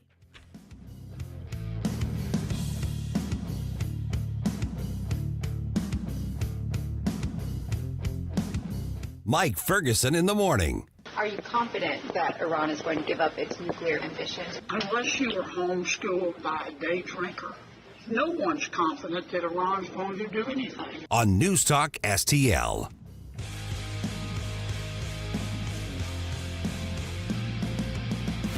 In the media. 1019 and 94.1. They lying about what's going on in America. They lying about it. NewsTalk STL.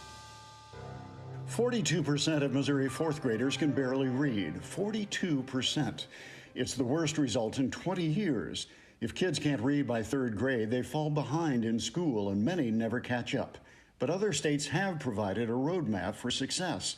Missouri needs one universal reading test for all third graders and one clear statewide standard for what it means to pass that test. A struggling reader who still can't read after extra help and a second chance at the test should repeat third grade with some exemptions.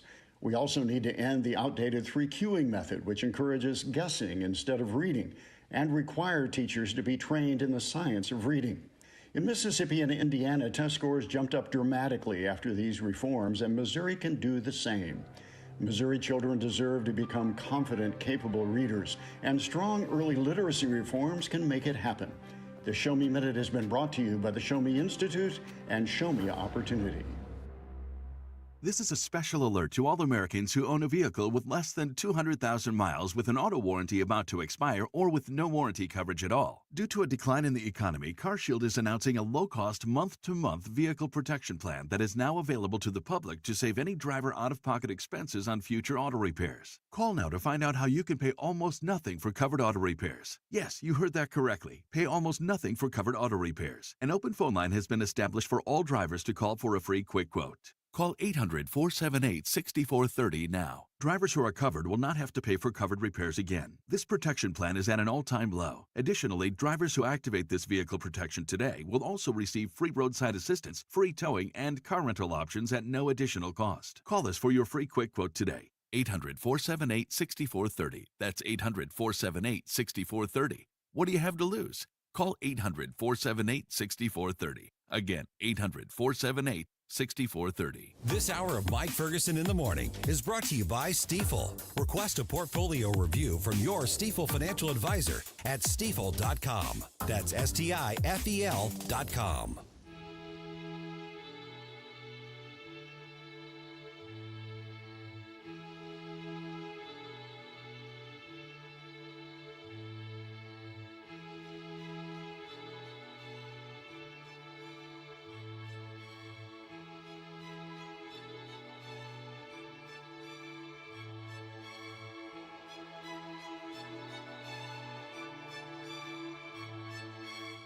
Good morning, Missouri. It's your boy, Joe Pags. I'll talk to you tonight at 10. But right now, let's get back to Mike Ferguson in the morning. All right, another data center project coming to the region. This one's bigger than the other ones we've talked about in the past. New and improved. New and improved. A lot bigger one here. And a Missourian is among those charged in connection with a plot to attack that UFC event at the White House. Redbirds still on a roll. It is, oh, wait, can't look at that clock. It is 6:48. I'm looking at the other clock right now. Let's go ahead and do a news dump here. The Morning News Dump, brought to you by Whistle Pig Outdoors. Successful dump. Wake up, America. It all worked out. They got all the news. The Morning News Dump. A $10 billion data center project is coming to the NewsTalk-STL area. Governor Mike Kehoe and Montgomery County officials made that announcement on Tuesday. The Amazon project is expected to create about 400 permanent jobs and over 1,000 construction jobs while being built. The governor's office says Amazon is going to pay for both its electric and water usage and for the connections needed for those utilities. The company is committed to $7 million in donations to the community, including $3 million to support emergency dispatch services in Montgomery County. What I'm still looking to confirm is if there are any incentives or breaks or abatements involved in the deal, and I just haven't been able to confirm that one way or the other. Maybe Amazon's just paying their way. Maybe there's corporate welfare involved. I can't confirm one way or the other on that because there's always more questions that need to be involved, but it appears that there's nowhere near the controversy in Montgomery County that there is, as opposed to like what's in Jeffco and what's in like Lincoln County. Not yet. Yeah. Well, and it could be coming. If they decide to, it's too late, though. I was gonna say they're gonna show up a little bit late and go, yeah, well, deal's done. Day late, dollar sharp. Yep. All right. The FBI arresting 5 people in connection with an alleged drone terror attack planned for the America 250 UFC event at the White House this past weekend. On Fox and Friends, Vice President J.D. Vance calling for a de-escalation in political rhetoric in response, obviously, to that attack, which was thwarted. This is a very, very dark stuff. And unfortunately, we're talking about this a little bit off camera, but this is what happens when people turn the rhetoric up so loud that disagreeing with somebody is a cause for violence. That's the place that we've come to, unfortunately, with too much of our political rhetoric. We got to tell everybody to tone it down. So officials involved say that the plan included drones equipped with explosive devices designed to cause a mass evacuation. And then that is when they were planning to use snipers to try to hit specific targets, but also cause a mass casualty event. And among the 5 suspects is a 32-year-old man from Northwest Missouri. Daniel Eskridge is accused of coordinating the plan. Sound like great fellas. Yeah, and here somebody looked it up on our Rumble chat, and Kidding, Missouri, which is where he's from, is something like 200 people, or 250 people. That's smaller than Dearborn. It's very, very small, and it's very rural, and you're not going to do anything without somebody knowing what you're up to in a little town like that. You do not need high surveillance intel in towns like that. Everybody just the grapevine is knows. Extraordinarily effective. Yes. Believe me, I lived in one when I was in high school. I couldn't get away with crap. Mm-mm. All right. President Trump is denying that the U.S. government is going to has a fund with $30 billion set aside for Iran's reconstruction. That's people are saying is part of the White House's deal to end the war. We don't know that that's the case. Now, this comes after Vice President Vance said Iran should or could have access to it. Senate Majority Leader John Thune was on Fox's special report, and he says the law requires Congress to review any agreement, promising that Republicans are going to trust but verify, in his take. And it doesn't require that we vote on it, but I do believe there are going to be some hard questions that get asked, and a lot of it will revolve around what are the financial incentives here and what are they conditioned upon. And I think those are, at least at this point, we're seeing some anecdotal stuff out there, but we need to see the hard facts. So both sides are going to sign a deal that's scheduled in Switzerland on Friday. President Trump saying Monday that the fund is for companies, not Iran's government. But he did say Tuesday that there could be U.S. investment in Iran. But what I don't know is if that's the government or whether that's allowing private sector. That's allowing. My Right. understanding, again, is Yeah. that is allowing investment from others, not that the government is funneling money. Right. And it's basically not speculation. It's trying to say, hey, guys, don't speculate because we don't know at this point. But we Wait. know there's a lot of money involved in the Going to know conversations. sometime pretty darn soon. I want to know now. All right. No new apartments, at least no new ones for at least a year. That is a proposal by two O'Fallon City Council members on the Missouri side. Fox 2 is reporting that Amanda Taylor and Doug Link are suggesting a one-year ban on approving any new apartment development in the city. And at this point, there's no formal vote on the idea that's already scheduled, but a similar proposal is being discussed by the St. Charles County government as well, which is, I think, a direct result of the campaign for executive and the candidates in that. Yeah, I'd say so. Those darn apartment dwellers. You got to watch those people. I know. First, they're just troublemakers, and then they're like writing stuff on the internet, and then Yeah. you got to worry about them. Just saying. And they're asking tough questions. Yes. All right. So there's a new trend apparently on social media. Uh-oh. That's where all the good ideas come from, as we know. How to make your hot dogs blue. What? Why? No. So the not so complicated way to do that is to boil them in Gatorade. Again, why? No. Yeah, that question was never answered is why. So The Takeout, which is a food blog, it's a food review website and culinary thing. They decided to test the fad, and they say, yeah, it works. It works. Though opinions of the taste of the blue hot dogs vary, shall we say? I think if boiled in Gatorade, it's going to absorb a lot of the Gatorade flavor, which is going to be kind of weird. But you had a blue dog then. That's right. Blue dog, yeah. You cannot just soak the dogs in water, then grill them. That doesn't work. Mm-hmm. You have to boil the hot dogs in the Gatorade. Not a little bit of Gatorade, but like pour out a whole thing of Gatorade and boil them in the Gatorade to get them to absorb that. And then you can gross everybody else unless you're a 4-year-old boy. I mean, I don't understand. Like, what? Why? Somebody at some point said, I'm bored. I have an idea. Let's try this. What does this achieve? Oh, that's a darn good question. Like what? I just don't. Well, first of all, boiled hot dogs suck. Yes. Okay. Let's just acknowledge that is not a controversial statement. That's just, I think, Right. scientific fact. Right. Just like you should not put ketchup on your hot dogs. That's No, also scientific I'm fact. gonna take issue with that. No. That's scientific fact too. I'm The a- science I'm is a- settled, Mike. I'm sorry. I'm a ketchup. The science is settled. Ketchup and relish. No. And yeah, Mustard and relish. Yes. But yeah, boiling it to begin with is very like wah, wah. Yeah. So and then you're boiling. No, I reject this. Yeah. I denounce this. And apparently, the thing is blue hot dogs because you can do the blue Gatorade, but you can do other colors of hot dogs as well, just based on your Gatorade. Yellow, orange, red. I mean, they're There's like already that, pinkish there's red, that but purplish thing in there that one colored like the purplish something ice flavor. Yeah. Don't they already just sell blue food coloring? Well, that's all that's absorbing into them. So why do you need the to food do coloring? the Gatorade? Why not just buy the blue to begin with and not ruin a hot dog? Yeah, there are so many questions that I need answered here. I think we need a congressional hearing. Probably, yes. All right, the Cardinals win the second game of their series against the Padres last night. The final score Busch Stadium was 3-2. Andre Palante picked up his 8th win of the season after pitching 7 full innings.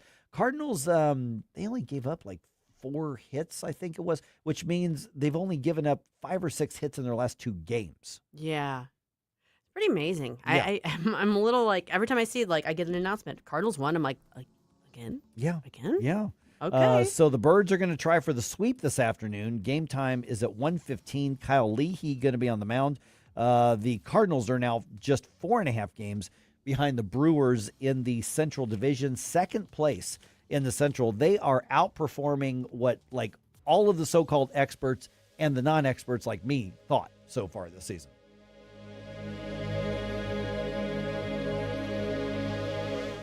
Hi, I'm Dr. Alan Link, owner of the Dental Link. You've heard ads about teeth in a day, but did you know that you will be chewing on plastic, acrylic teeth? Here at the Dental Link, we can give you porcelain crown and bridge teeth utilizing mini dental implants that function much more like real teeth at about half the cost. Plus, mini dental implants are less invasive, less painful, and your recovery time is much shorter. Give us a call at 314-794-6464 or simply visit us today at thedentallink.com. This is Kurt Barr, Director of Elections for St. Charles County, reminding you that your vote counts. In a Missouri primary election, one of the first things you'll do is choose which party's ballot you want. You can request the Democratic, Libertarian, or Republican ballot, or, if you prefer, a nonpartisan issue-only ballot without any candidates. You do not have to be registered to a party to select their ballot, but you can only vote in one party's election in August. For election information, visit sccmo.org/elections. Lower your car payment today. Lower your car payment today. Yes, you heard us right. You can lower your car payment right now by making this free call and save up to $1,400 a year on your current car payments. Think about your current car payment right now. What's that costing you per year? Now think about what it would be like to put an extra $1,400 back in your pocket. That's the average savings our customers experience. We can help you drive the same car and pay less every month by lowering your car payment's interest rate to as low as 4.67%. At Rate Genius, we can work with you to refinance any car payment. If you qualify, it costs you nothing to find out how you can lower your car payment. To learn more, call this number right now. 800-493-5670. 800-493-5670. 800-493-5670. That's 800-493-5670. KLGY HD3 Clayton, K270BW Bellefonte, KNBS Bowling Green. This is News Talk STL at 1019, 94.1, and always streaming at NewsTalkSTL.com. Breaking news this hour from Town Hall. I'm Rich Thomason. We are learning more about the U.S.-Iran deal ahead of its signing on Friday. Under the agreement, Iran will immediately take steps to reopen the Strait of Hormuz, and it will be allowed to sell its oil without restrictions. That, according to leaked copies of the interim agreement, and officials say broadly matches the actual document itself. And while the deal will boost the global economy, this will not happen overnight. Oil won't simply start flowing through the Strait of Hormuz the way it did before the war. Then the strait carried a fifth of the world's crude. Now it will take time for hundreds of vessels trapped in the Persian Gulf to exit through the narrow strait. In addition, Gulf oil producers that reduced production will need time to get oil moving again. Still, correspondent Andrew Seward says that oil prices are already falling. Brent crude is now below $80 per barrel. President Trump hits the pause button. President Donald Trump says he's holding off on Jay Clayton's nomination to head the National Intelligence Agency. Clayton had been scheduled to appear Wednesday for a Senate confirmation hearing. In a social media post, Trump says he'll keep acting director Bill Pulte right now as he works on getting Congress to pass a voter ID bill that would require people to show ID in order to vote. That bill lacks enough support for passage in either chamber, but lawmakers in both parties said Pulte lacks experience. Democrats Democrats had said they wouldn't renew an expired surveillance program until Trump withdrew Pulte's nomination. Now Trump is accusing Democrats of going back on their word. Donna Horter, Washington. Robert White Jr. has won the Democratic primary for the District of Columbia's delegate seat in Congress.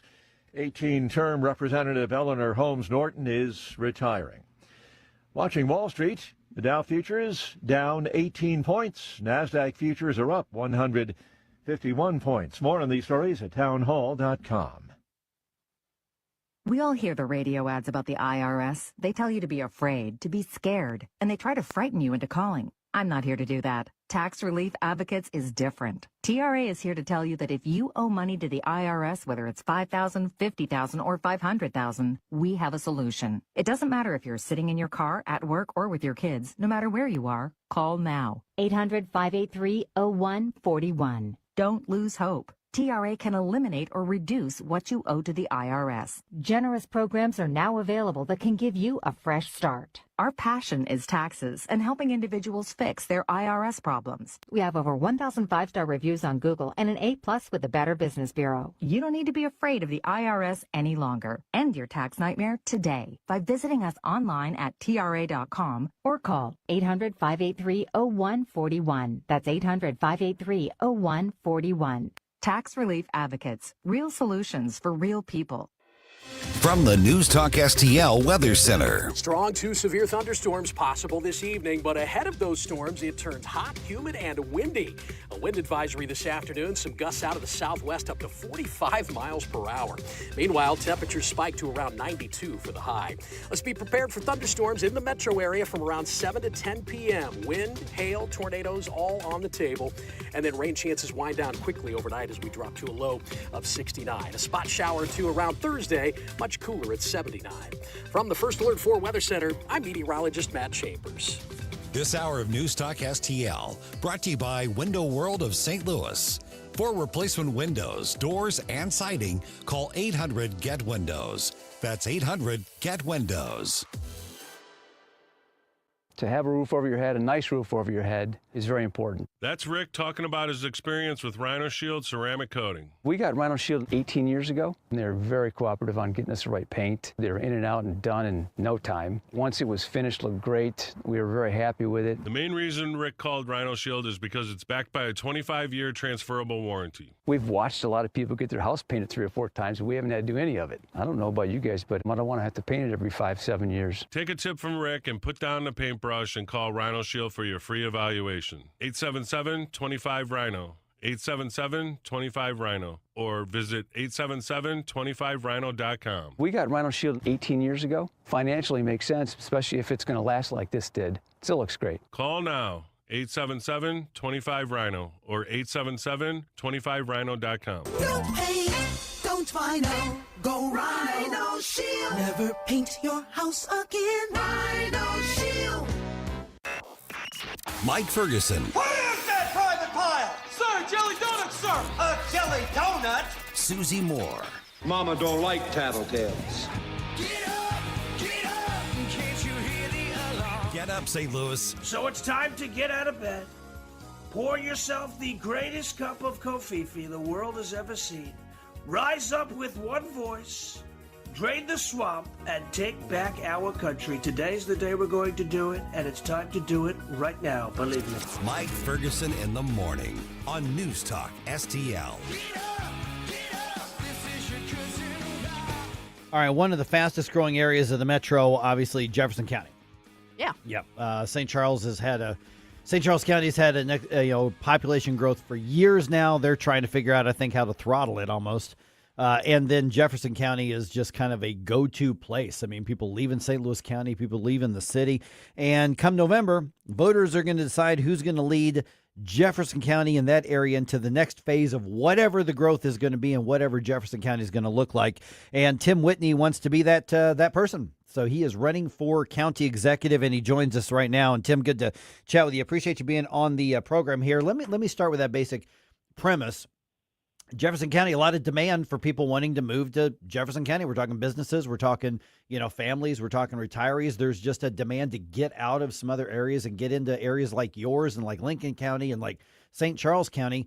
So when you look at whatever the next phase is, whether it's planning or whether it's just planning for the economy, whatever it is, what is it that Jefferson County needs to be prioritizing to either deal with the growth or manage the growth? What's the big picture for you? Yeah, I think you hit the nail on the head when you talked about Jefferson County being primed for additional growth. And I think the next decade in our county is really going to be shaped up by what we do in the next few years. Simply put, people do want to move to our community. It's a great place. I'm very bullish on its future. I love the community, which is why I'm running for office. But I think the single biggest issue we have right now is navigating that growth versus no growth. And I think what the people really want is our community to grow. They want to see our economy grow. They want to see opportunities to live and work here grow. But at the same time, they want us to preserve that natural beauty of Jefferson County. They want us to preserve that rural character, and they don't want us to grow in such a way that, we outkick our coverage or we outgrow our infrastructure and have those additional growing pains. So it's going to be an incredibly tough thing to do for the next few years to get it right. But to your point, last night I was out meeting with some different people, putting out campaign signs as we do this time of year, and I met a farmer out in Hillsboro who's owned his farm for 200 years who, really wanted to make sure that we preserve the agricultural community in our county. And a little bit later, I was on the east side of the county in the Interstate 55 corridor, and I met a business owner who was really bullish on the need to grow our business community here. So navigating that's going to be tough, but I think we're going to be in a great position, and with the right leadership, we'll be in good shape to do it. Good morning, Tim. This is Susie Moore. Along those lines, I think one of the big questions is kind of a chicken-egg question. How do you prepare for the growth, from an infrastructure standpoint, from a business investment standpoint, but not get out in front of it? What do you find are the best resources in terms of assessing, which direction we need to grow and how we need to strike that balance? The county did a really good job the last few years, and they redid the master plan. And that master plan kind of gives, a rough blueprint for how the county should grow. And the community had some input in that, and there were some committees put together on it. So we have that rough blueprint that's there already. But I think if I had one observation on some things our county could do right in terms of this is we tend to be reactive to how we do things, right? The development comes, and then we recognize that we need to reinvest in that infrastructure. Most of the time, county roadways are the most visible part to that. And then you're trying to redevelop those, which creates significant growing pain. So I think we need to look at that master plan, do a better job of being proactive and understanding where these things are going to happen, and maybe start investing on the front end because, again, the growing pains on the back end are tremendous sometimes. So it's kind of a pay now or pay later proposition, and I always think it's better to pay now. And so you're talking specifically, just so I'm clear, Tim, you're talking about the infrastructure, the roads, saying, okay, there's likely going to be a development here. We better get some pipes. We better get some lines or something. You're talking about that kind of pay now, right?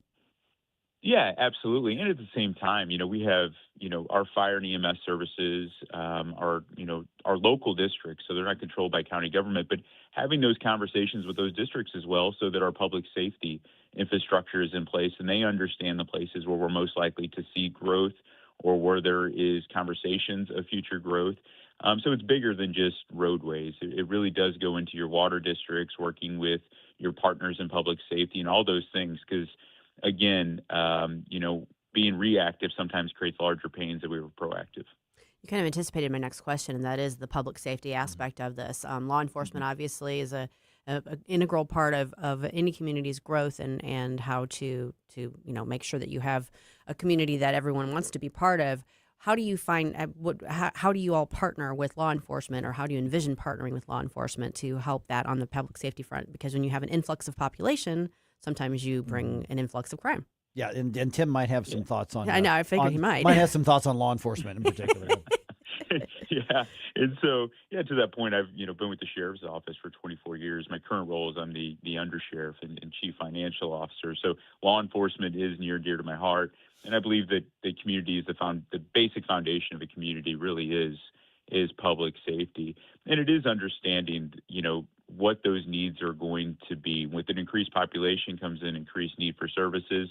and making sure that, the sheriff's office, which is the primary law enforcement agency in our county, and I say that from the perspective that, we serve roughly 93% of the land area and a little over 70% of the population right now, and understanding that the municipal partners, whether it's the city of Arnold, city of Festus, city of Burns Mill, they're going to have their own growth within, their police departments. But certainly we have to have an understanding and have preparation for, as the population increases, so too will our demand for those services. So how do we continue to make sure that's funded? How do we continue to make sure that we have the resources in place to make them successful?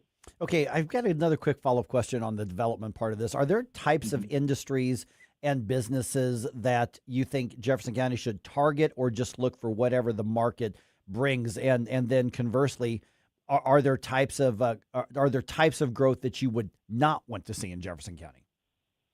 Yeah, I think you have to have an open mind. I think you do yourself a disservice if you get into the absolutes or always or never to certain industries. But if you look at the population of Jefferson County today, about 25% of our population is under 21. And for our community to really be successful in the future, we want to capture that population to where they want to stay here. And a big part of that is having the jobs that they want. And so I think we have to be forward thinking. I don't know that there's a specific industry we can say we're going to target and it's going to allow us to meet that goal, because as we've seen in the last few years, I mean, it's moved considerably. I mean, this time last year, we were hardly talking about data centers in our community. And now you see it's been brought to the forefront of those conversations. So something else could be here in another few years. So I don't want to say that we need a specific industry or we don't need a specific industry. We have to be open to it all, but we have to be really mindful of what is it going to take to keep that young population here in our community. You were reading my mind this morning, Tim, because that was where my next question was going to go, was the data centers. Funny you should mention Funny you should that. mention that, because that is obviously a hot button issue. There's a lot of passion and energy around that whole discussion.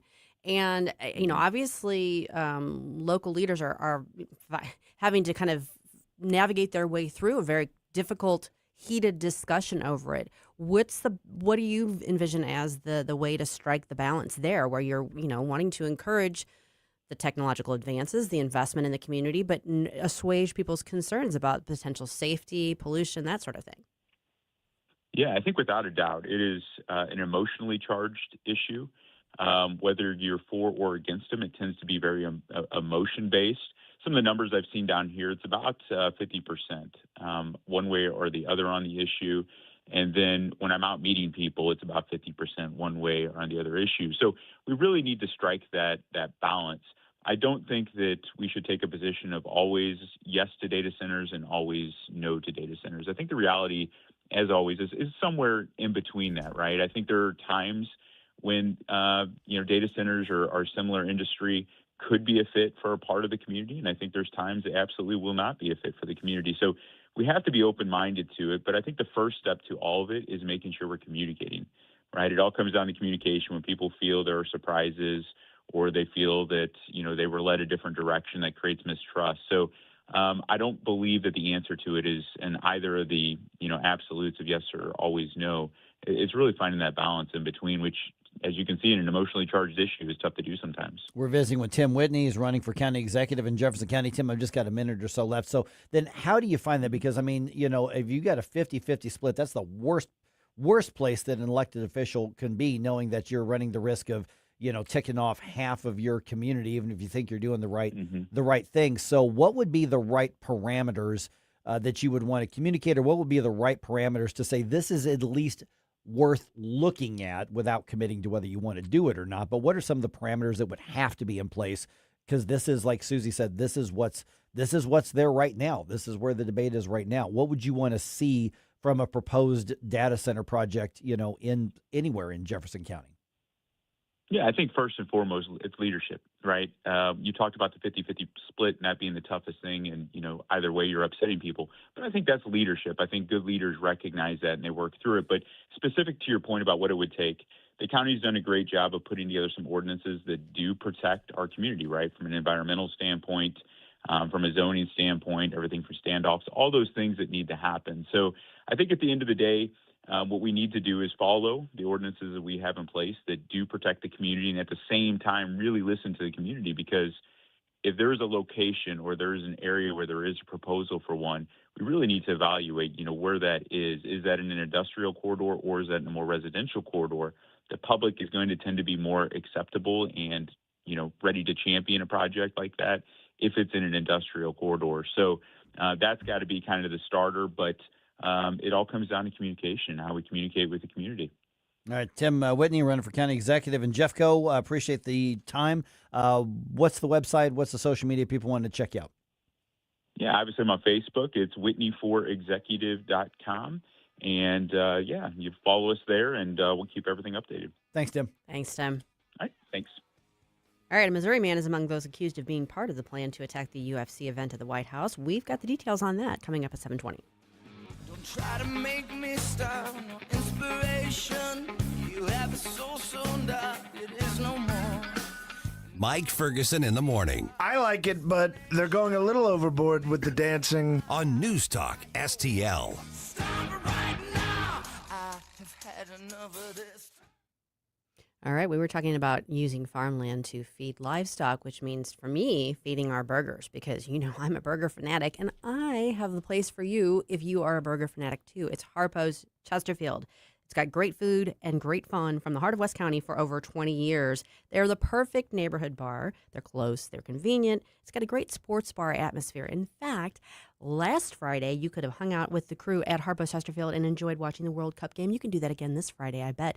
They've got a little, tiger on there with the flag. They're ready to have you there for your big sporting events and with great drink and food specials. As I mentioned, they've got great food, including the burgers, but not just the burgers. They've got great daily food specials and drink specials. So if you don't have lunch plans yet today, definitely give Harpo's some consideration.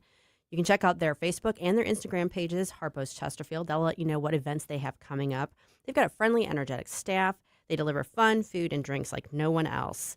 Whether you're dining in or carrying out, make Harpo's Chesterfield your go-to. You can visit harposstl.com to check out their daily specials or check out Harpo's Chesterfield on Facebook or Insta. Colombo and Company. Trump's peace deal reportedly not just getting pushback from the left, but also from high-ranking members in his own party. We'll break down the latest Wednesday, plus Missouri political insider Rodney Boyd and closest cabinet. Live and local, weekdays at 2 on News Talk STL. When you count on Connor, you're getting the timeless American values that have guided our company from day one. Hard work, impeccable service, and honesty. At Connor Roofing, you aren't just getting a roof, you're getting safeguarded by a neighbor who cares. When you count on Connor, you're receiving protection for your home, your family, and your peace of mind. Visit ConnorRoofing.com. Cards fans ready to dress for the occasion? Well, Friday, June 26th, as the Cardinals take on the Miami Marlins, you'll get a brand new all-over Prince shirt. But that's just the start. You'll also get the matching shorts, too.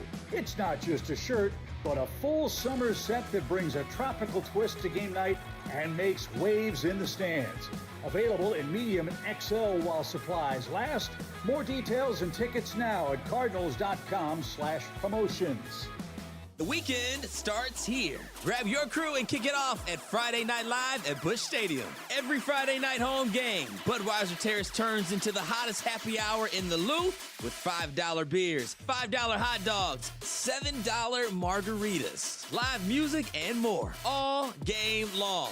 Meet up with friends, soak in the energy, and keep the night going with baseball under the lights. Good vibes, great deals, your new Friday tradition. Get tickets now at Cardinals.com.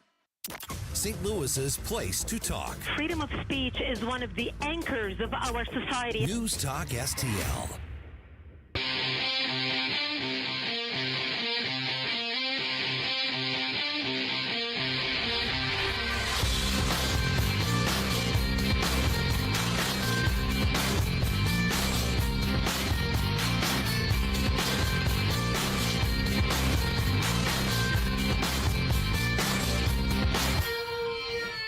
Good morning, St. Louis. Hey, it's Vince from The Vince Show right here on News Talk STL every weeknight at 8. Right now, it's back to Mike Ferguson on 101.9 and 94.1 News Talk STL. Quick note.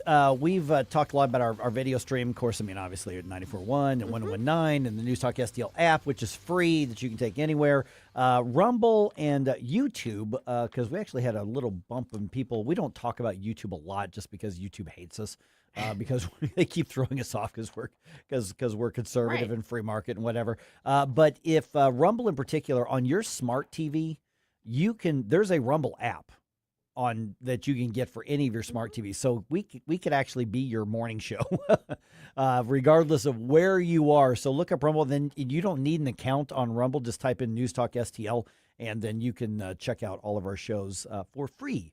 On, I guess, Rumble. Yeah, Rumble, you don't need an account to now you'd have to have an account if you want to get in the chat box, but you could just go right to Rumble and put in News Talk STL, and you can watch from there. You can do that with YouTube, I guess, as well. You got options. Yeah, you got them in. So just you can put that on there, and I've got Rumble on my TV, as well. There's all kinds of stuff that's streaming on there. So just to let you know, that is an option. Of course, the News Talk STL app is real easy as well.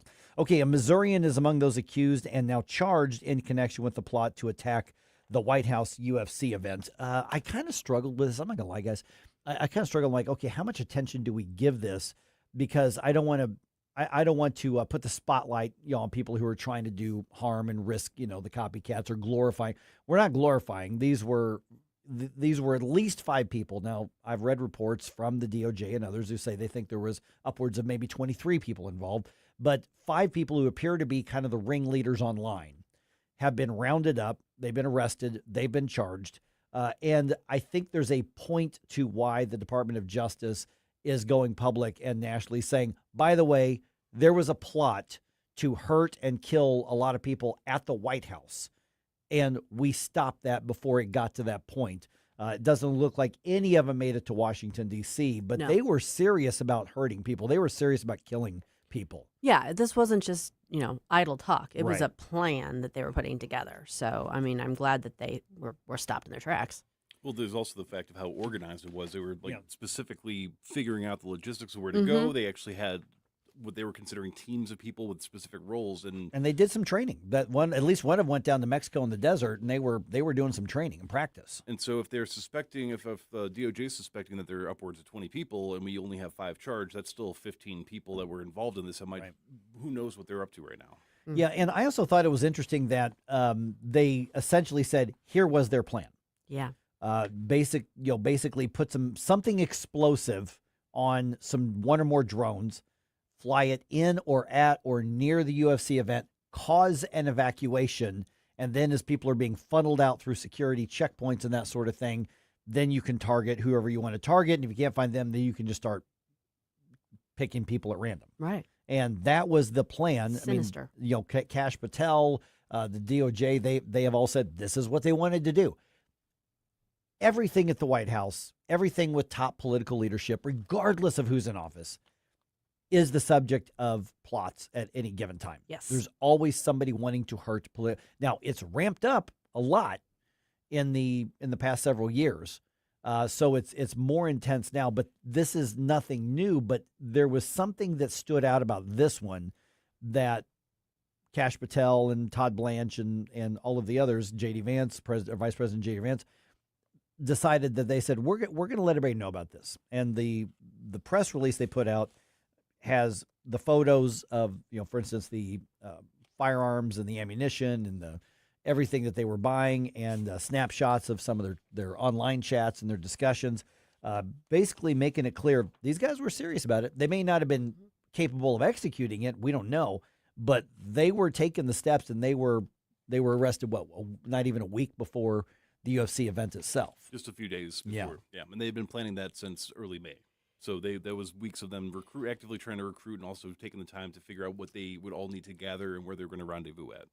Yeah, and you can question, okay, was it wise to put out those specifics? Are you giving other people ideas? Possibly, but I think one of the goals of this is, well, again, first of all, to say, look, we're doing our job. We know what we're doing. We're capable. But not just for public approval, but so that other people out there who may be having these kind of half-baked ideas go, oh, those people were all doing this on a Signal chat, and they had a pretty good plan, and they busted it. Right. So maybe we should rethink and not maybe do this. Yeah, deterrence. Exactly. Without a doubt. And then, Well, I was just going to add on to that. And I mean, Kash Patel, among others within the administration, have been very clear that they are tackling what's called nihilistic violent extremism. Okay, explain what that is. It is the idea of causing as much harm and damage and mayhem without a devoted political or religious ideology as possible. So it's harm for harm's sake, and there are online groups where people, for whatever reason, they decide that they want to gravitate and try to organize and conduct things like this. And Kash Patel said, no, we're paying attention to this. We're cracking down on it. I mean, but there was some ideological bent to this as well. This one was, yeah.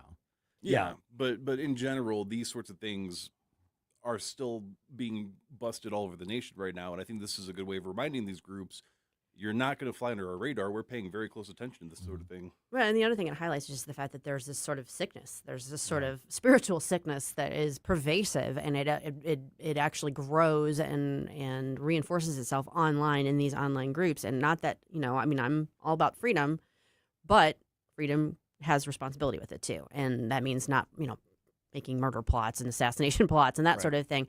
I think it's, unfortunately, there's been this huge growth of that sort of attitude of we're either going to make a political statement or some sort of, ideological statement, or we're just going to mess stuff up for the heck of messing stuff up because we feel like it. Yeah, and whether it's political, activism, when it crosses into violence, that's actually a definition of terrorism. I mean, nothing new. You can go back to, the Weather Underground. I mean, you can go back to, literally the Klan. You can go back to all these organizations that used violence as a means of political or social or religious activism. That is what terrorism actually is. And I think almost honestly, we've cheapened the word terrorism because anybody you don't like is terrorism. You said something. Well, that's verbal terrorism. That's no such thing.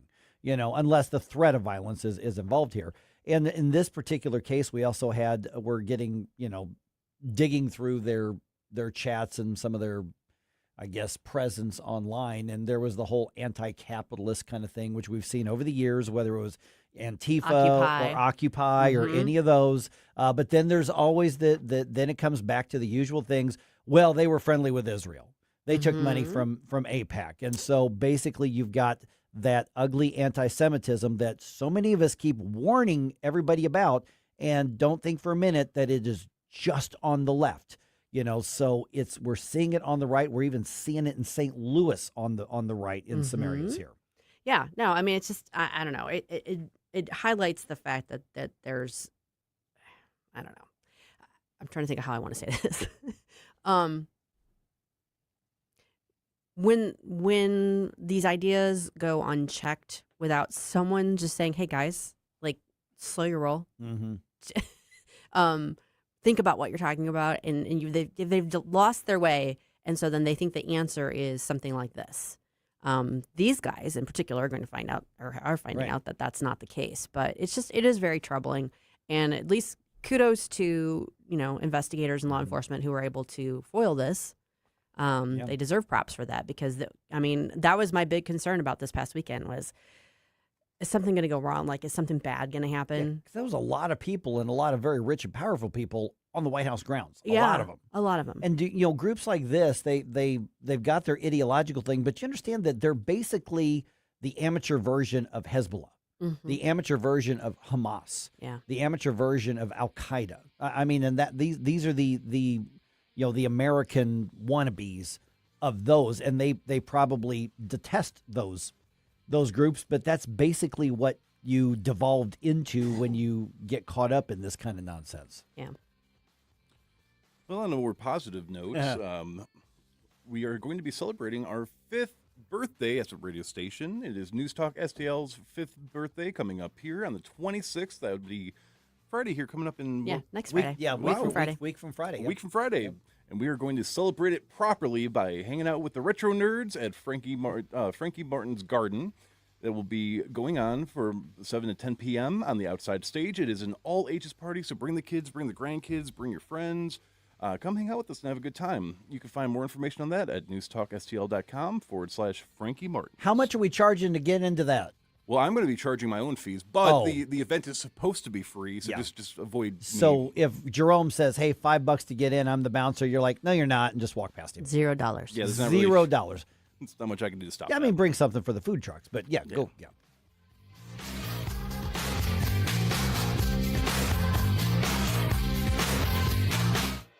From the News Talk STL Weather Center. Strong to severe thunderstorms possible this evening, but ahead of those storms, it turns hot, humid, and windy. A wind advisory this afternoon, some gusts out of the southwest up to 45 miles per hour. Meanwhile, temperatures spike to around 92 for the high. Let's be prepared for thunderstorms in the metro area from around 7 to 10 p.m. Wind, hail, tornadoes, all on the table. And then rain chances wind down quickly overnight as we drop to a low of 69. A spot shower or two around Thursday, much cooler at 79. From the First Alert 4 Weather Center, I'm meteorologist Matt Chambers. Scott, can you believe it's already been more than a decade since the Queen of Carpet sold flooring to St. Louis area contractors? I know, but I don't have to be a king to offer contractors today's lowest prices. Yes, contractors owe it to their customers and themselves to shop at Best Buy Flooring for the largest in-stock selection of carpet, carpet tile, sheet vinyl, laminate, hardwood, luxury vinyl plank, and luxury vinyl tile. Plus 3 convenient locations, North County, South County, and Metro East. Open 7 days a week. Best flooring, best selection, Best Buy. Best Buy Flooring. Larry Connor's Commentary, brought to you by Vincent's Jewelers, offering a wide selection of jewelry, including lab-grown diamonds, affordable earrings, bracelets, necklaces, and rings, up to 75% off their natural counterparts. Visit VincentsJewelers.com. This is Larry Connor's Commentary on News Talk STL. In 1999, President Clinton declared June as Gay and Lesbian Pride Month. When Obama ran, he said, "I'm for marriage between a man and a woman." But the woke crowd got to him. He said, "I evolved." In his second term, he expanded Gay and Lesbian Pride Month to include the entire LGBTQ plus community. A few weeks ago, the MLB said baseball is for everyone. In June, all the teams except for one wear rainbow pride uniforms and ball caps. The Texas Rangers refuse. They have what they call Faith and Family Night, which would suggest, yes, baseball is truly for everyone. 3 of the San Francisco Giants wrote Bible verses on their uniforms and caps, variations Genesis 9:12-16, where God proclaims the rainbow is my covenant, that I will never again destroy mankind by flood. One player said, "There is no hate intended, it's just my belief, my stand." Reminds me of evangelist Billy Sunday telling his congregation, "You want to stand on something?" He tossed his Bible to the floor and said, "Stand on this." Get more Larry Connors on Larry Connors USA. Tonight at 6 on News Talk STL. Remember when food tasted like home? When breakfast was made from scratch and dessert was worth saving room for? At Shorty's Diner, we're serving up down-home breakfasts, lunches, and desserts just like Mom used to make. Fresh, from scratch, every single day. Step back in time with us, where the booths are cozy, Elvis is always in the building, and every plate feels like a hug. Hey, it's Jamie Allman. Join me for the 3 Martini Lunch, noon to 2, live from Shorty's Diner this Friday. Stop by for a delicious breakfast or lunch at Shorty's Diner on Lackland in Westport. I'm Dr. TJ, owner of the Institute of Natural Health, co-owner of Optimal Nutraceuticals, and the host of Wellness One. Wellness One is designed to cut through the nonsense and provide you common-sense science-based information regarding health and wellness. On the show, we discuss topics like thyroid health, gut health, hormone optimization, and many others. Our show airs Saturdays at 10 a.m. and 2 p.m. and Sundays at 11 a.m. and 3 p.m. right here on NewsTalk STL. And you can visit us at inhstl.com. That's inhstl.com. Tim Jones here to introduce you to your new favorite roofing company, Corel Roofing. There were 4 major storms last year. Did your roof take a hit? Do you even know? Most homeowner insurance policies require claims to be filed within 1 year, so time's running out for a closer look. At Corel Roofing Company, you get a local roofing specialist who will advocate for you every step of the way. Give yourself peace of mind. Schedule your roof inspection today with Corel Roofing at CorelRoofingCo.com. That's CorelRoofingCo.com. I think you're a little confused. News, analysis, opinion. I've got something to say and I can't hold it any longer. 101.9 and 94.1. You won't hear the truth anywhere but here. News Talk STL. News Talk STL.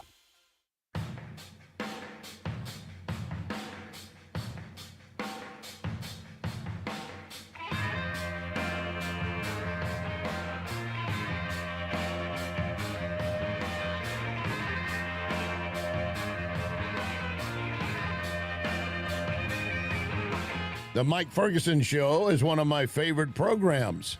In addition to Larry Connors USA, catch my program at 6. Now, back to Mike. Okay, this is a free speech case that's not just about free speech. You actually mentioned this in your Red State Rundown yesterday. I did. Yeah. Mm-hmm. It's a spotlight on the left-wing culture of public schools in America, and it's a reminder that if given the chance, they're going to abuse their authority, many of them. Yeah.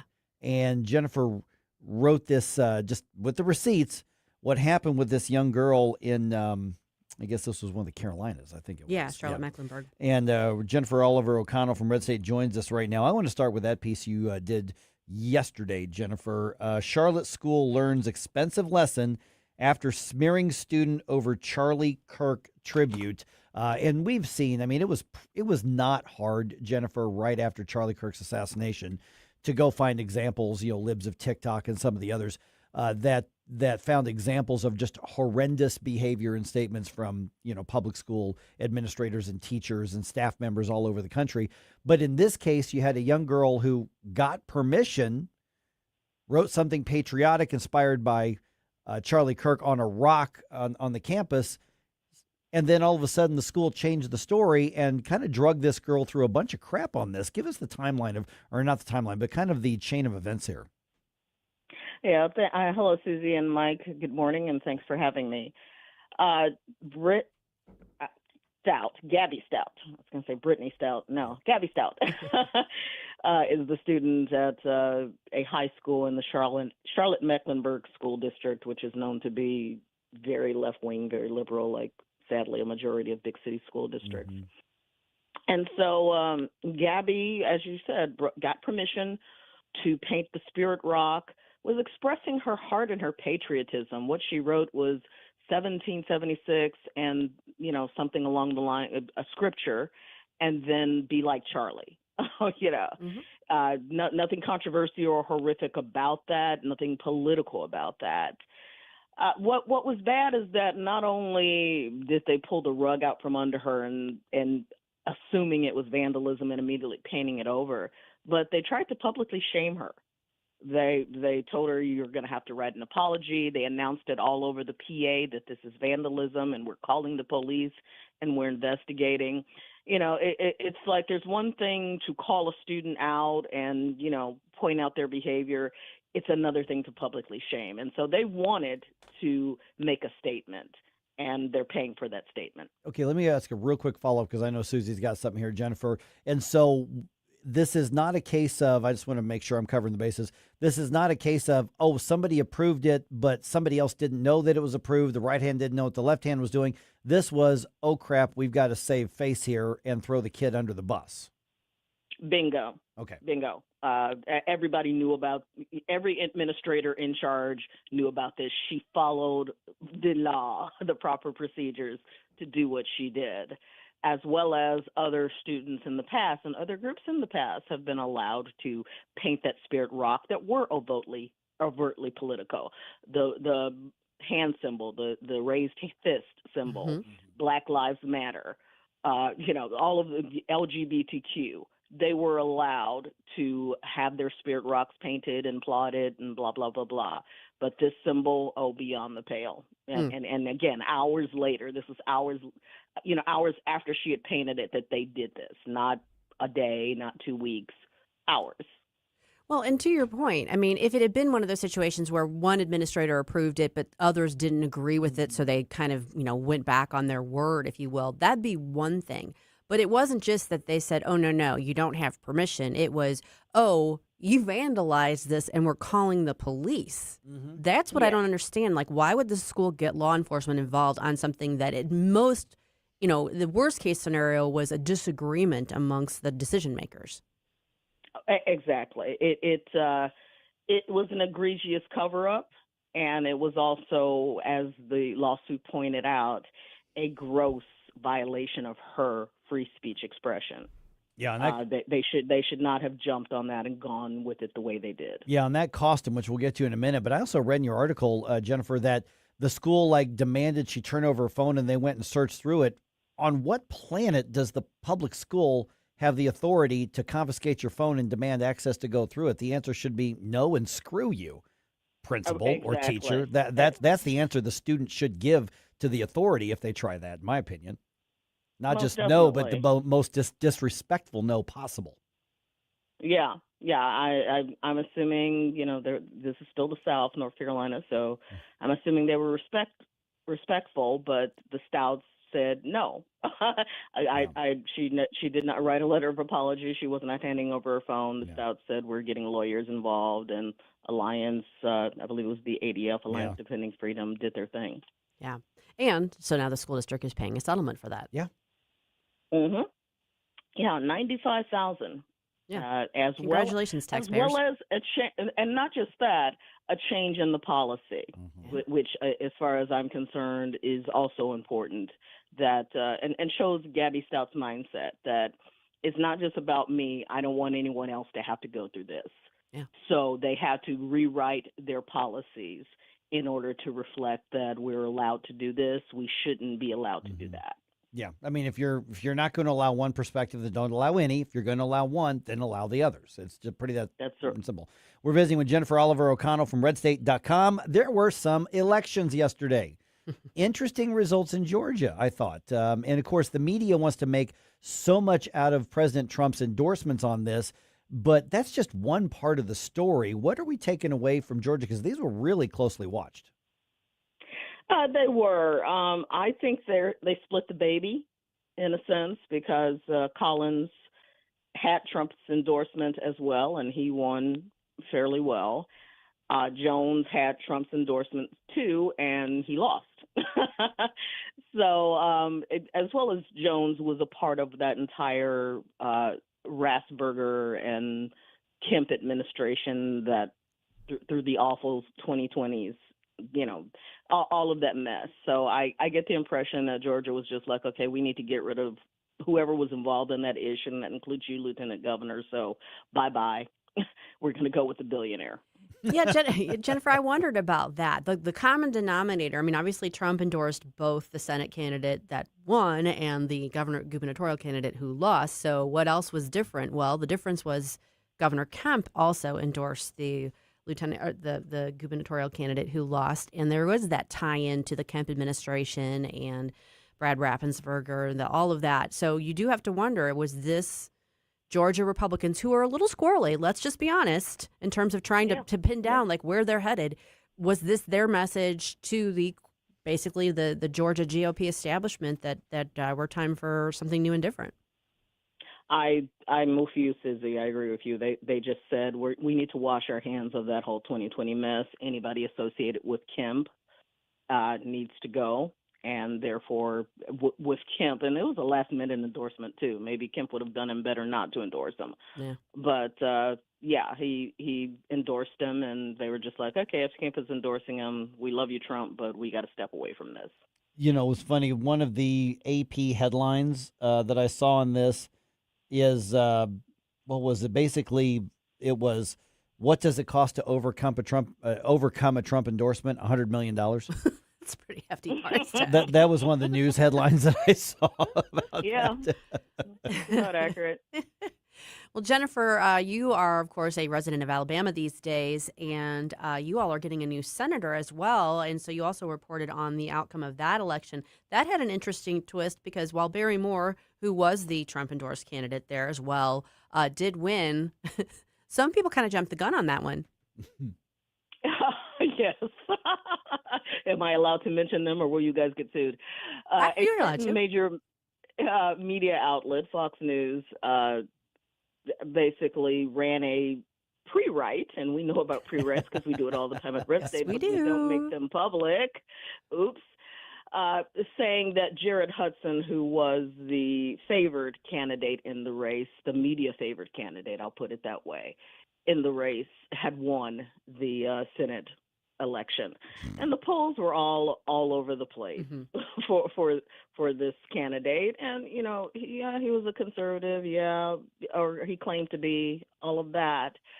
But the full court press by the media, which is always gets me suspicious. I'm rather like our pal Brad. Okay, what angle are they pushing? What are they trying to do?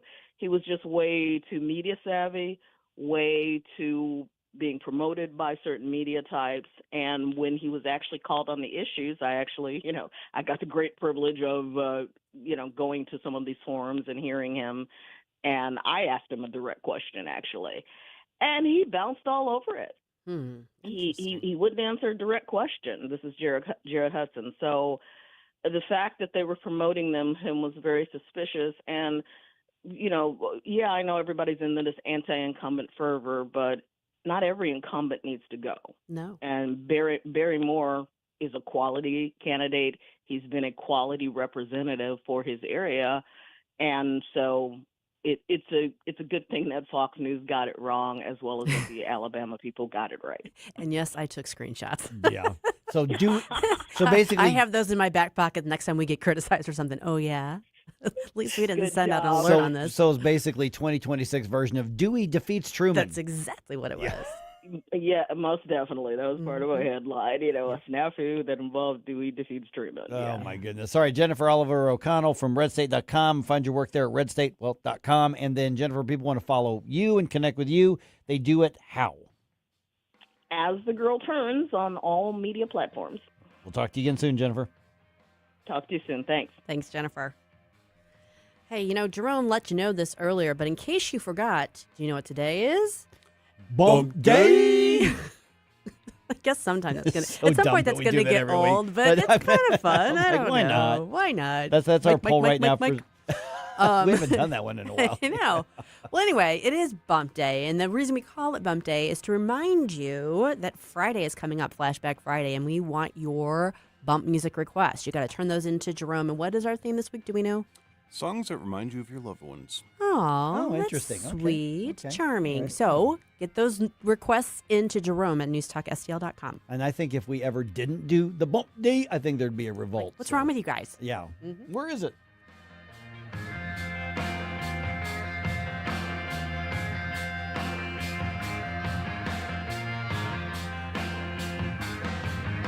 Mike. What day is it, Mike?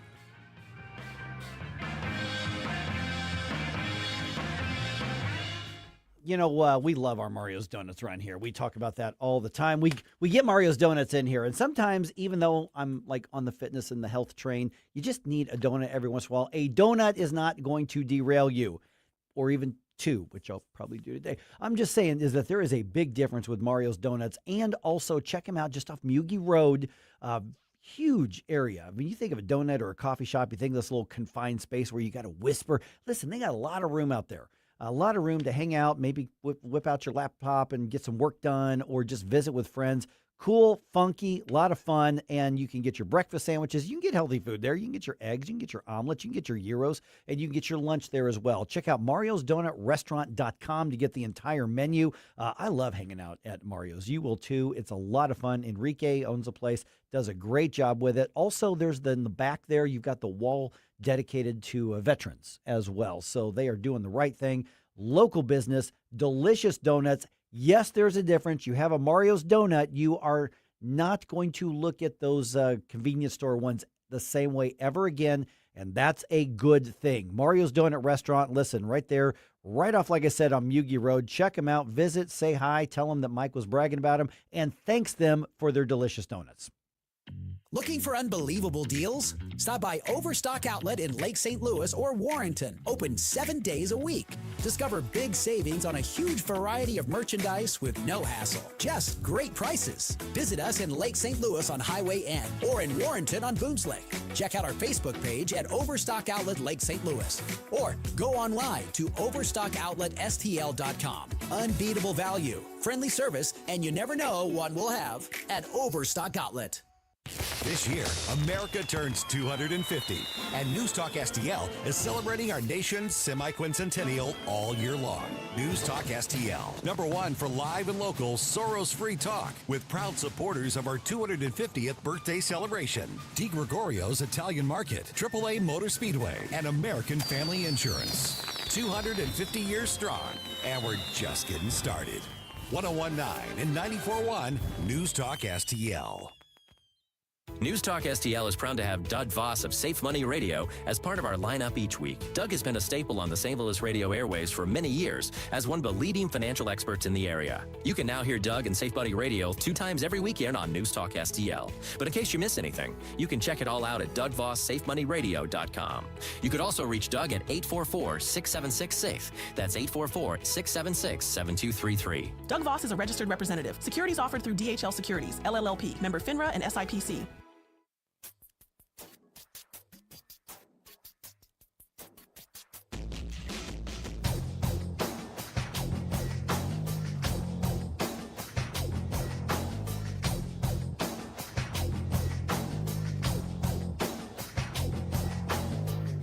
Let's get back to all this madcap mayhem with Mike Ferguson in the morning. But don't forget, stick around for Jones and Arps every Monday through Friday, 4 to 6 p.m.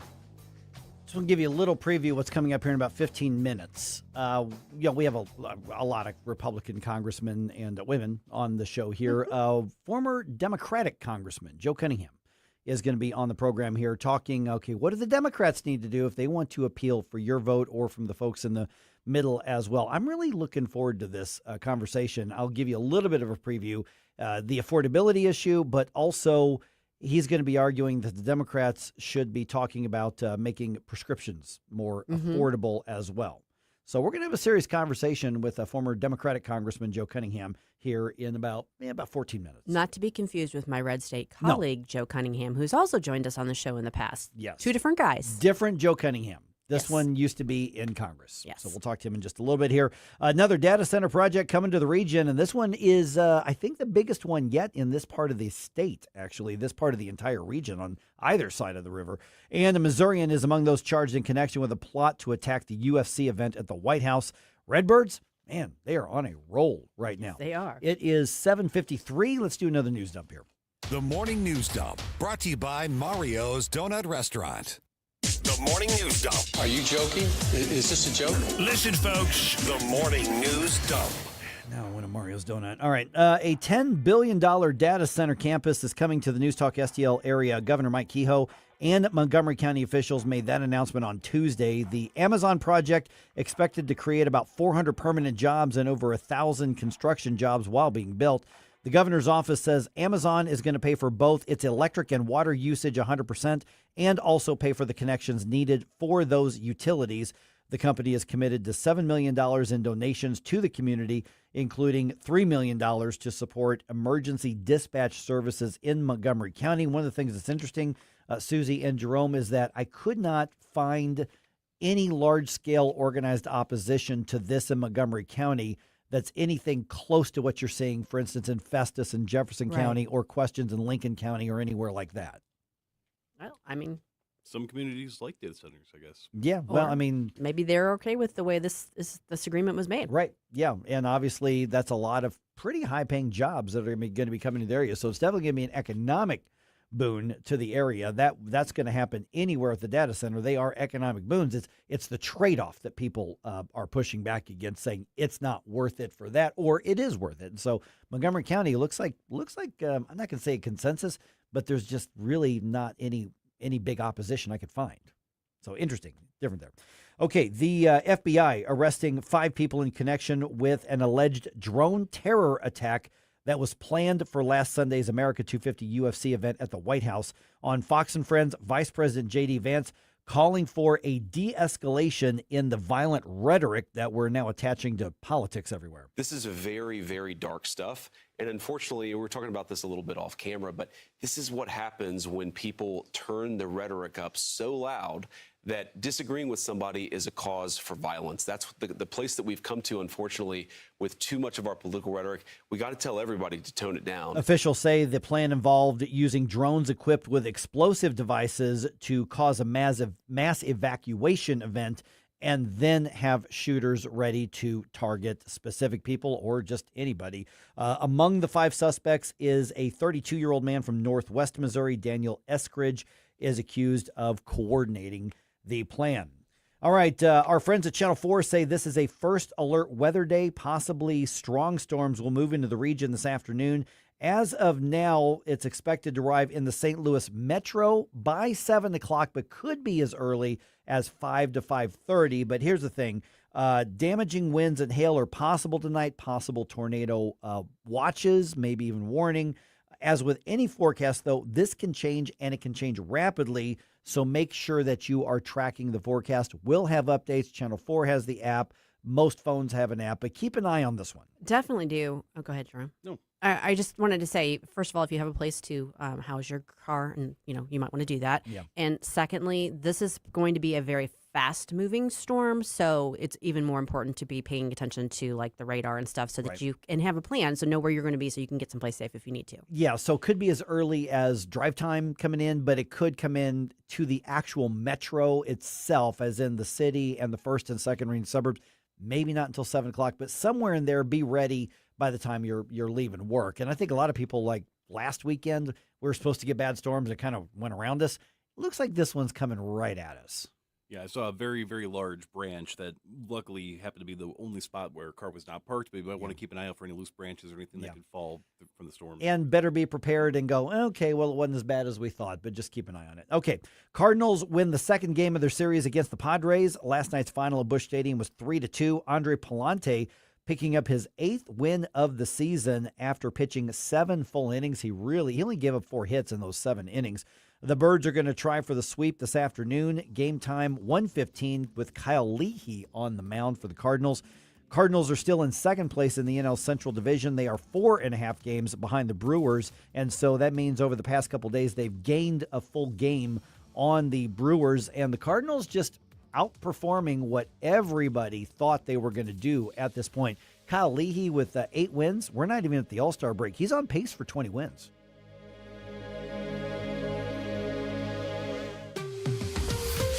Let's get real.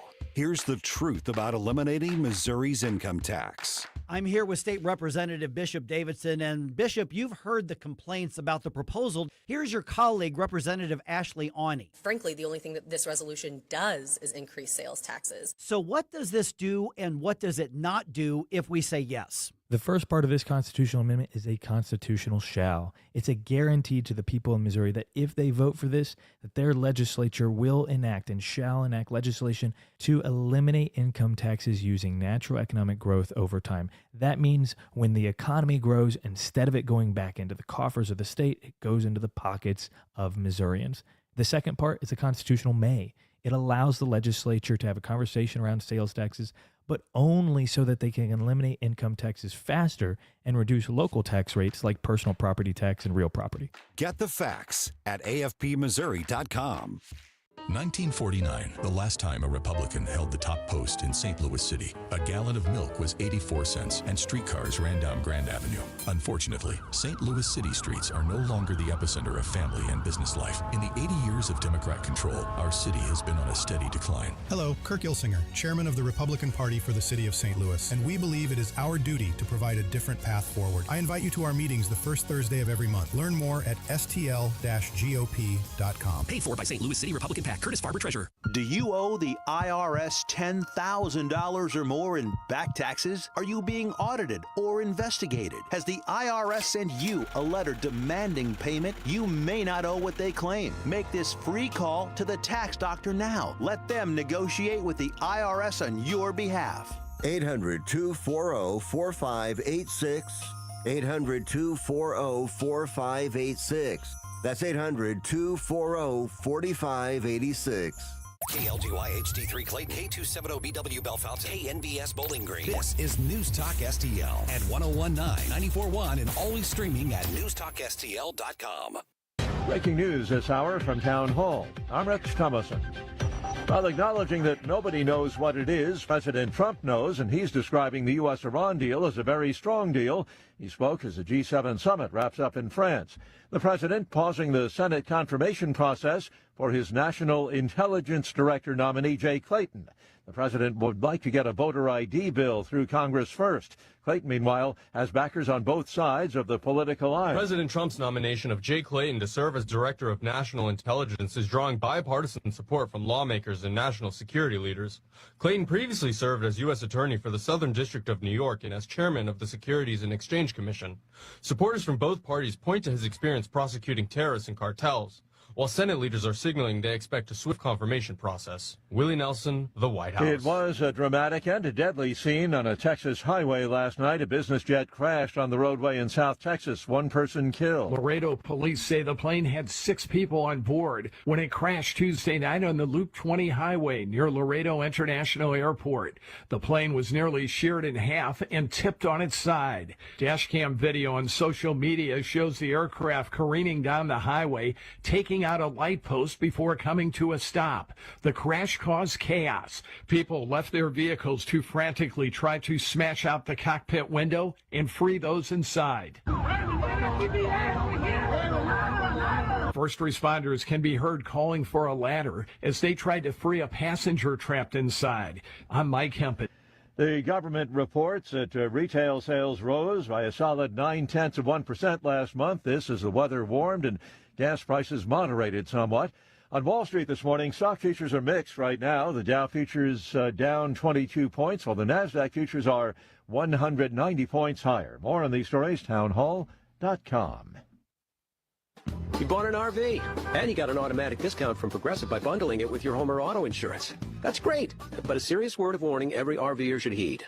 You don't need to talk about things like dry weight or dump stations. And you don't need one of those expensive water filter straws either. Because the most extreme thing most RVers encounter is a campsite without hookups. So just enjoy yourself. And Progressive's automatic discount when you bundle your RV, boat, or motorcycle with your home or auto insurance. Progressive Casualty Insurance Company and affiliates. Not available in all states or situations. Advantage Gold, America's #1 precious metals company, is sounding the alarm that a storm is coming. That's why we're offering an emergency gold and silver protection kit valued at $49 for anyone who calls today at 800-900-8000. Call Advantage Gold now at 800-900-8000 and we'll rush your emergency gold and silver kit plus a free copy of Ken Rogoff's book, Our Dollar, Your Problem. Results vary. Consult your tax advisor before investing. Call 800-900-8000.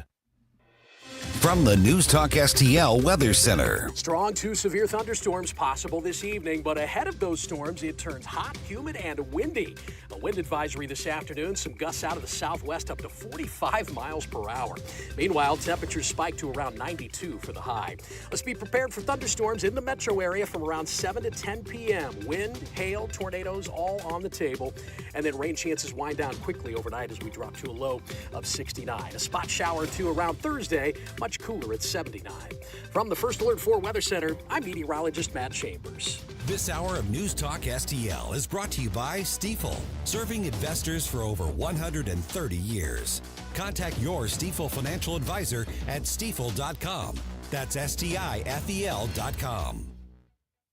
This spring into savings with Johnson Heating and Cooling. Rebates up to $600 off a complete HVAC system. And here's the deal.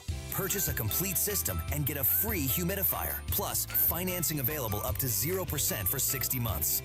Don't miss out. These offers expire June 30th. Visit johnson-heatingandcooling.com. That's johnson-heatingandcooling.com. Johnson Heating and Cooling. Your comfort, our priority.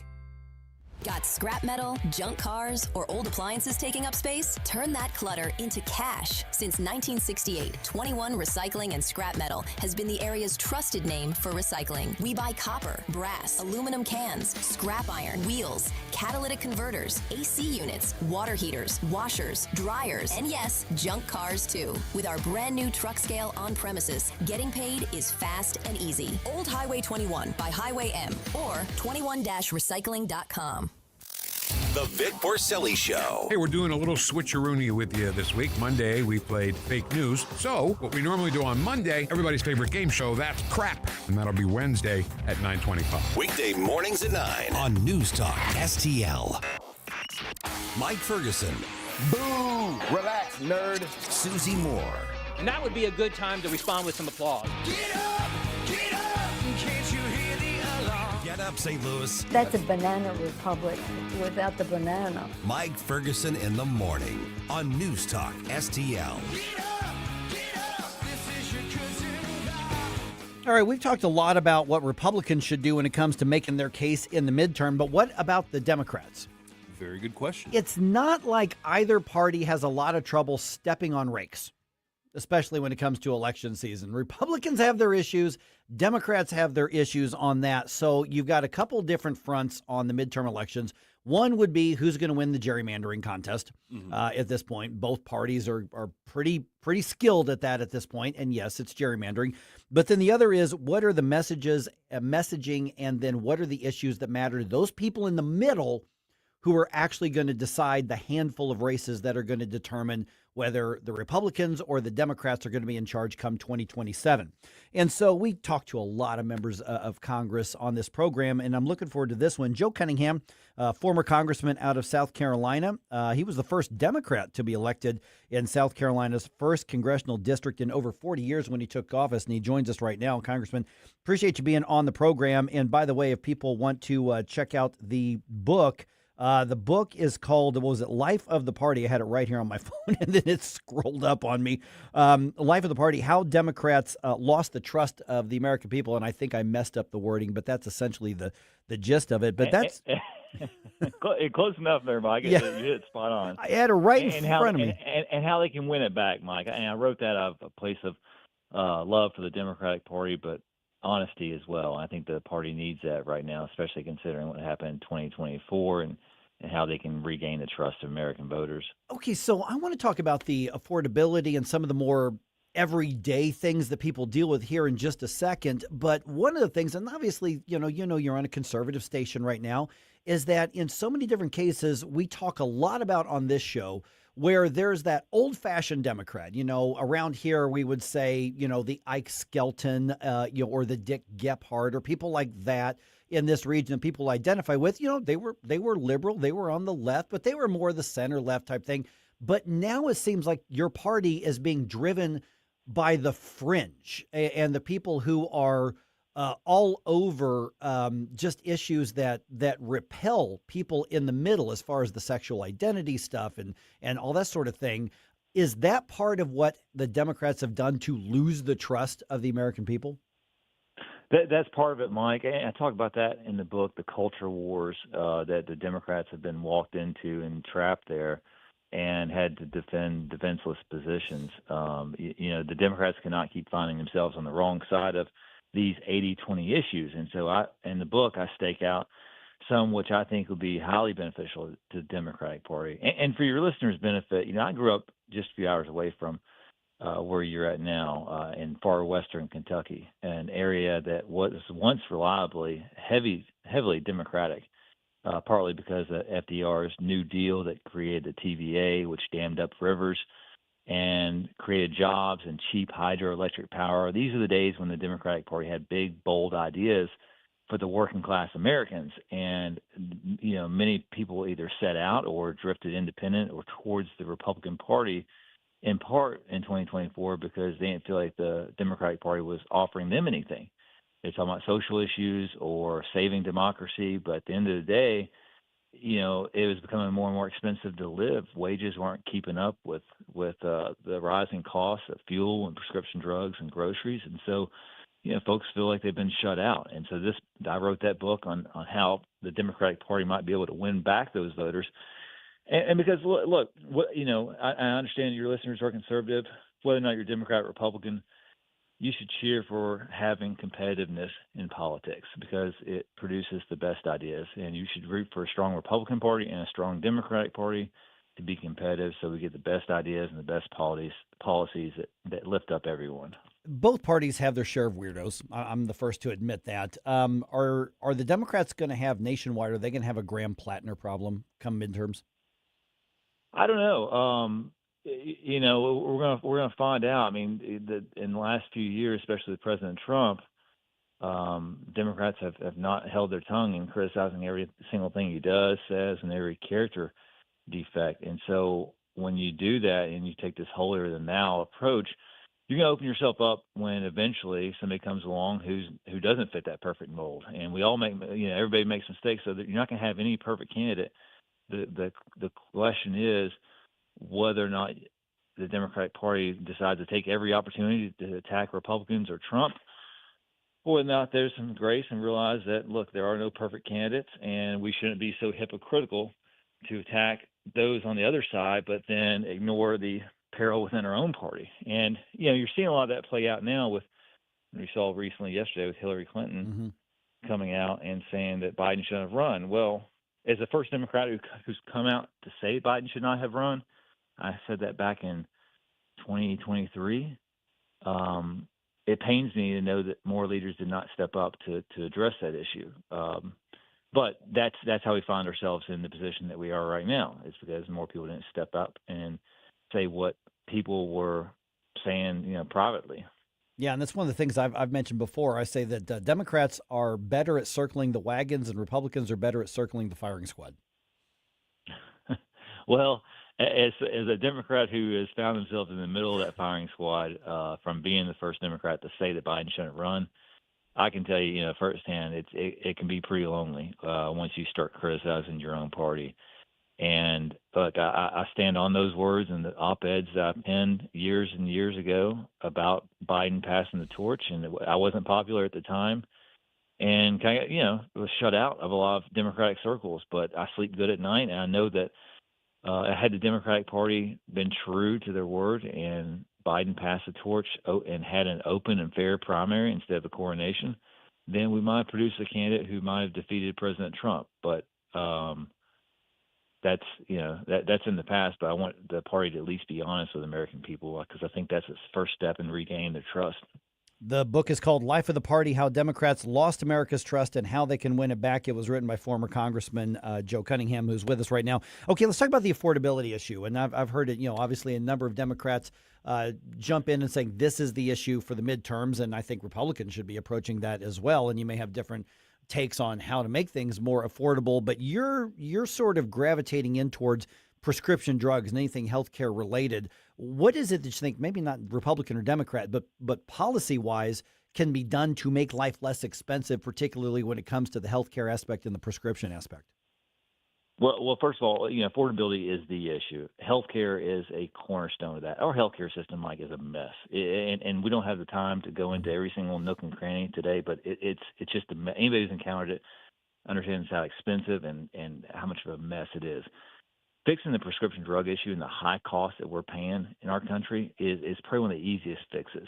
We are subsidizing the lower cost that other countries enjoy. And if you're conservative, if you're Buy America First, if you're a fan of President Trump or not, he did come out and support the most favored nation, which is something we would like to codify to make sure that Americans are paying the same, but not more than what other developed countries are paying.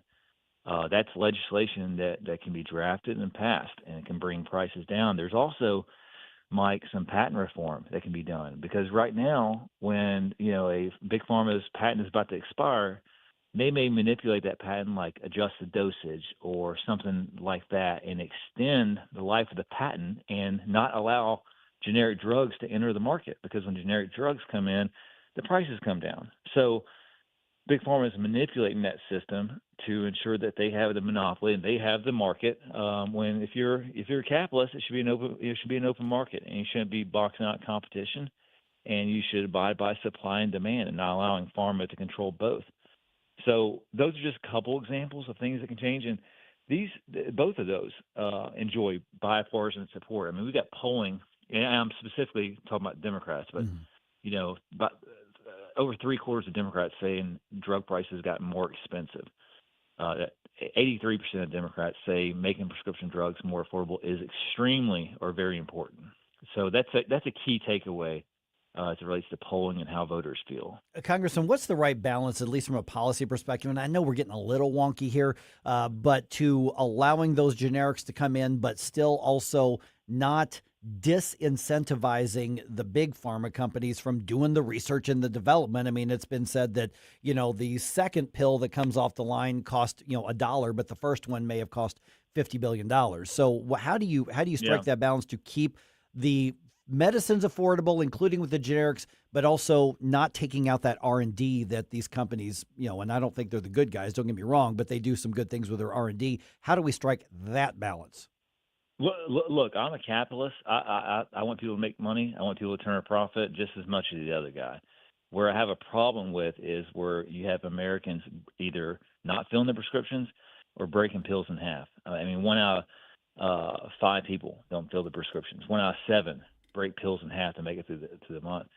Big pharma, of course they need money to do R&D, but we also see from turning on TV how much money they pump into advertising and marketing. And we also know by looking at their profit margin how it's traditionally way higher than others on the S&P 500. So I don't subscribe that they need all this for R&D or that they use all of it for R&D because the facts suggest otherwise.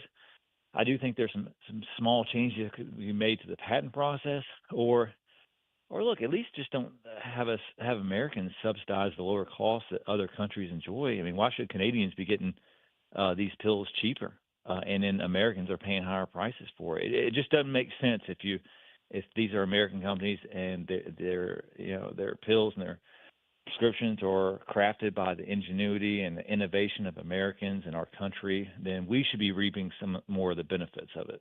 All right, former Congressman Joe Cunningham, we just got a minute or so left here. Let me get to the last part of the title of your book, How Democrats Can Win It Back After Losing the Trust of America. And I think it's interesting that you focused on how Democrats lost America's trust. How can they win the trust back? I don't know that that's something you do necessarily in just one election cycle, but what do you think your party should be doing to win some of that back this time around? It's going to take a bit of time. It's going to take, speaking authentically and genuinely to Americans, not speaking at them, not speaking down to them.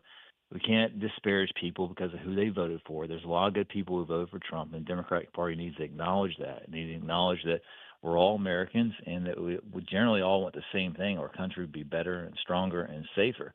And again, people can pick up that book on Amazon or lifeofthepartybook.com, but it's going to take, as you mentioned, it's going to take a bit of time. I don't think 2026 should be the tell-all because the Democratic Party is going to have the wind at their backs. The real test is going to come in 2028, and whether or not people have a better approval of the Democratic Party. It's going to take more authentic candidates stepping up, speaking plainly, but also being honest about what happened in 2024 leading up to it. All right, former Congressman Joe Cunningham, appreciate the time here. I'd love to have you back on the program if you're up to that, even though you're dealing with a conservative show here. I'd love to, and I appreciate you giving me the opportunity. And people want to connect with you, social media, website, what's the best way?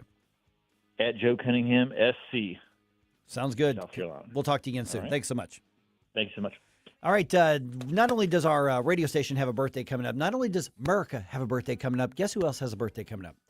That would be Nutrition Stop. Oh. Yes, and it's a week from Saturday, noon to 3. We're talking about full-on barbecue with really healthy food. They are actually getting out of the alcohol business, and so they've got everything in stock is going to be on clearance. And of course, these are better ingredient, healthier, all natural type of. You can get whiskeys and wines with all of that. It's very tasty actually. So they're going to be doing that. A lot of food samples, just a lot of fun. Mark that on your calendar. So after you have fun with this on Friday, a week from Friday. Saturday, come on out and visit. I'll be there. That's going to happen from noon to 3 at Nutrition Stop, just off Mexico Road. So mark that down and stop by and say hi.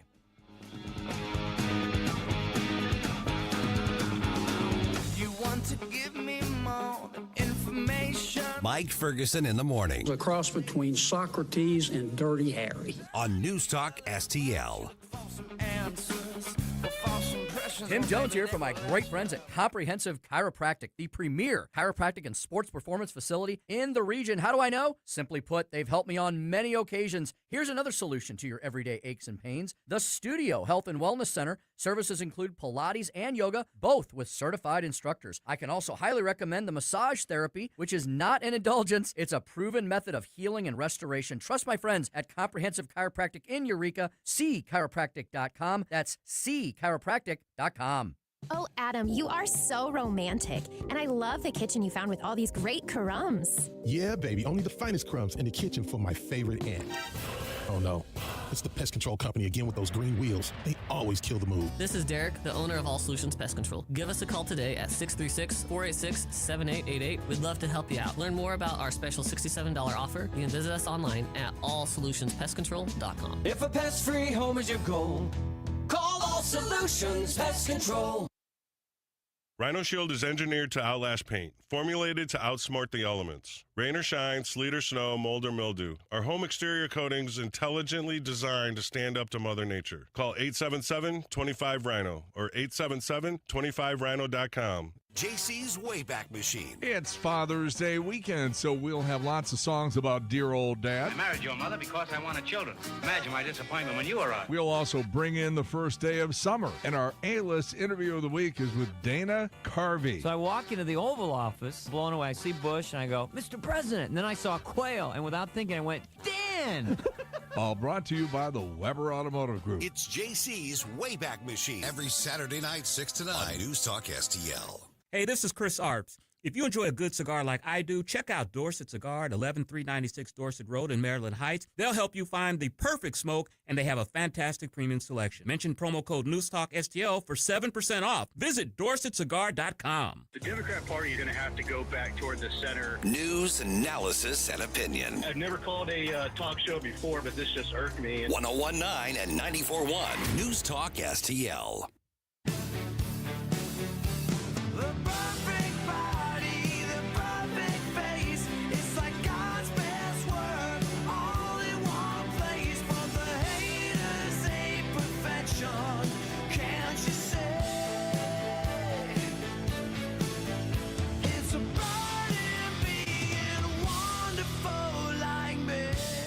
Hi, it's Randy Tobler here.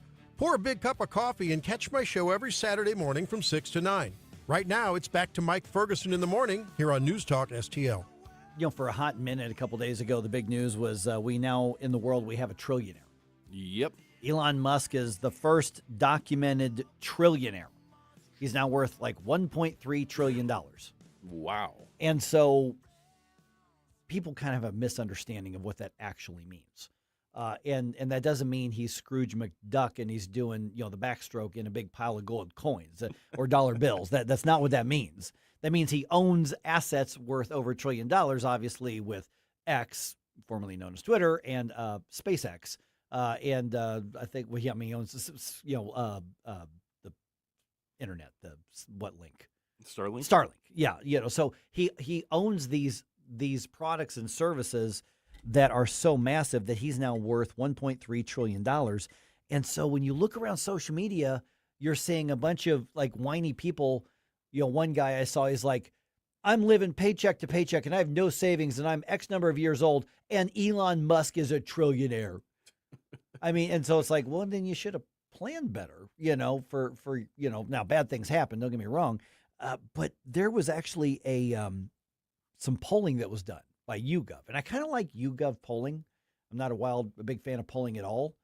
But YouGov has such big samples that I think they tell us a little bit more. And they were asking basically, do you think it's okay that somebody's a trillionaire? And the follow-up question was, should there be a limit to how much people should be allowed to be worth financially or be allowed to own? Interesting. Yeah. So here's what they came up with. Let me start with the other question. Should there be a limit on how much personal wealth one person can accumulate? Almost a third of Americans said yes. Interesting. Almost a third. 30% of Americans said yes, there should be a limit to how much one person can accumulate. 51% said no, there should not be, which is a little encouraging. Mm-hmm. And then the other 20% or so, I guess that'd be, 19%, said they're not sure. Okay, so there's going to be some break in that. So a slim majority of Americans say, no, you shouldn't legally limit what somebody can amass as far as their fortune goes. Yeah, I'm kind of on the fence about it myself. You would never tell Michael Jordan that he needs to stop being so good at basketball. You would never That's tell right. Arnold Schwarzenegger he needs to stop being so good at acting and bodybuilding. When it comes to business, though, suddenly it becomes an issue where people say, well, you can't be that good at business. Right. And it is absolutely incredible the way that Elon Musk made his fortune. If you actually, I read his biography, and it's a very high risk but very high reward method of doing it, but it's very easy to mess up and go completely broke the way in the early stages of it. I don't know that we should necessarily cap it, but I can understand the concern with, limited resources, scarcity, things of that nature, where it becomes... Well, you make the pie bigger. And that's the thing. We've got this idea that there's only so much in the pie, and we're divvying it up, and we're all fighting for the same pieces of pie. You can grow the pie. Yeah. And that's what innovation does, and that's what entrepreneurialism does, because you look at how we got wealthy. And I'm like, good for you, man. Way to go. Way to go. And there are people who are so angry. It's like, it's not fair. I work harder than he does. Well, maybe you do. He created things that are being sold and bought because they're improving the lives of millions of people. His work is more valuable than almost everybody else's because it improves the lives of people. That's what he's selling and getting rich off of. Yeah, he's essentially a modern day Thomas Edison in a lot of Kind regards. of, yeah. I don't know. It is weird that so many people have a problem with an African immigrant succeeding in America. I don't know what that says about these people. But yeah, to your point, him having, and again, it's not, he's got a pile of 1 trillion Bitcoins or whatever in his house. It's quite literally, he has produced things worth that much in value. And I can't understand why people would possibly be mad about that unless they're just jealous. Well, they're just jealous. They're jealous. And, this is the socialist thinking that's come through. And here's what I wish people, that 30% of Americans, some of them probably listening right now. Here's my challenge to you, is that if you say, okay, you can only have this much, and after that, you're not allowed to accumulate more. Okay, so let's take that to its logical conclusion. You're in the middle class. You're here in the United States. You're in the Midwest. You're in the St. Louis region. $100,000 is a pretty darn good income, I would think, right? Not quite there, but I would think $100,000. So what if we decided to say, you know what? In this part of the country, $100,000 is enough. After that, you're not allowed to have it. We're going to redistribute the pie to somebody else because they need it more. It's not fair that you should have it. So once you hit your $100,000 worth of productivity and you don't get to keep anything after that, are you going to keep innovating? Are you going to keep working? Are you going to keep producing? Are you going to keep doing the things that create wealth? If you're not going to be permitted to keep it, and if you think government should limit you, no, you're going to look at what the system is, and you're going to say, okay, that's where the end of my return on my investment comes, whether it's my time, my sweat, my labor, my investment. That's where it stops. I'm going to stop producing and creating and growing at that point. Yeah. Because I'm losing after that. That's natural economics. Well, on the other hand, as well, as you have to look at the habits and behaviors that cause people to go through different cycles of wealth and poverty. You can look up how many of these lottery winners that they hit End up broke. End up broke by, I think it's a majority. 90% of millionaires that do the generational wealth thing. The family loses all the wealth. They spend it all by the time the grandkids inherit it.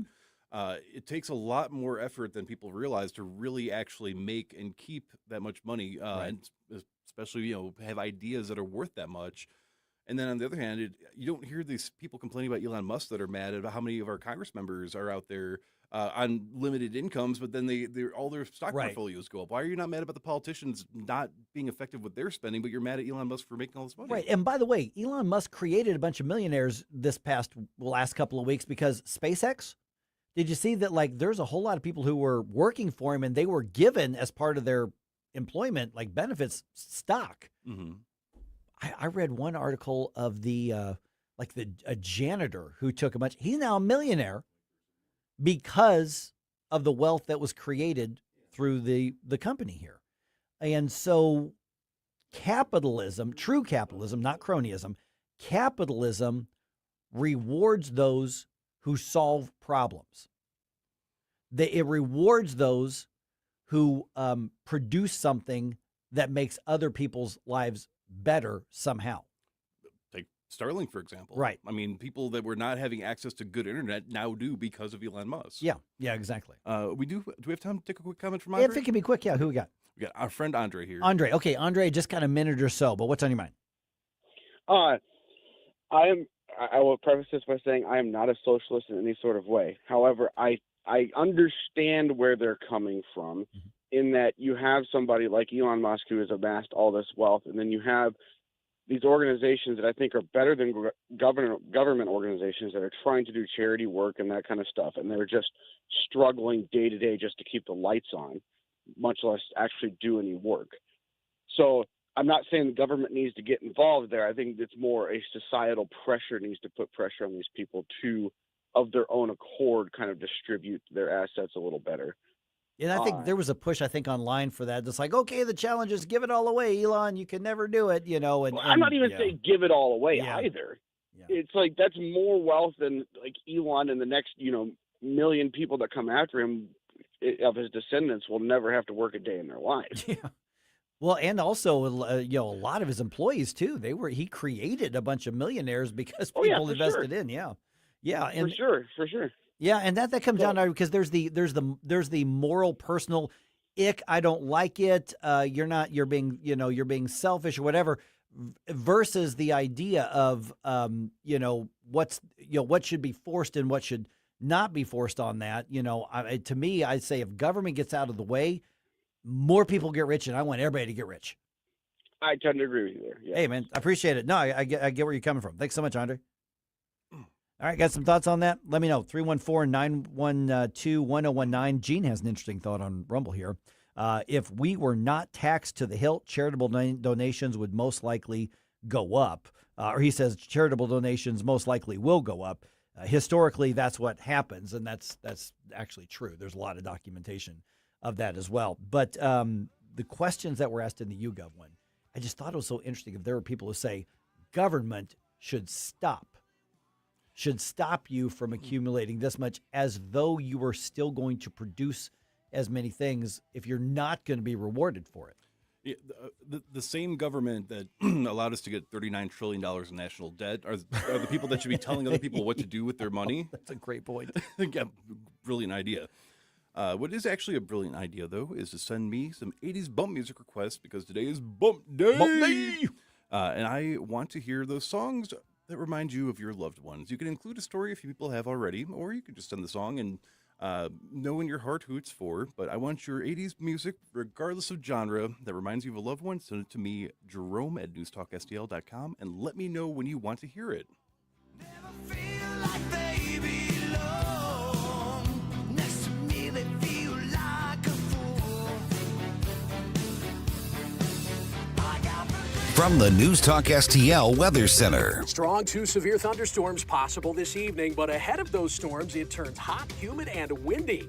A wind advisory this afternoon, some gusts out of the southwest up to 45 miles per hour.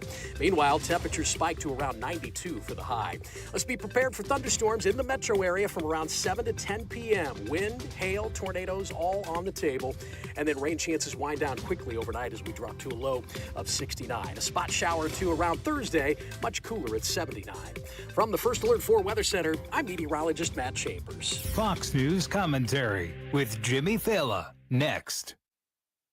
My name is Whitney Allen, and I'm a widow. My husband, Ryan, died. We never thought we'd ever have to use life insurance, but the unexpected happened. With Ethos, signing up was fast and 100% online. You can get a quote in seconds, apply in minutes, and get same-day coverage. No medical exams, and you can get up to $3 million worth of coverage. I'm grateful we were prepared. Get your free quote at ethos.com/term. That's ethos.com/term. Paid spokesperson. Time spent on application may vary. Online health questions required.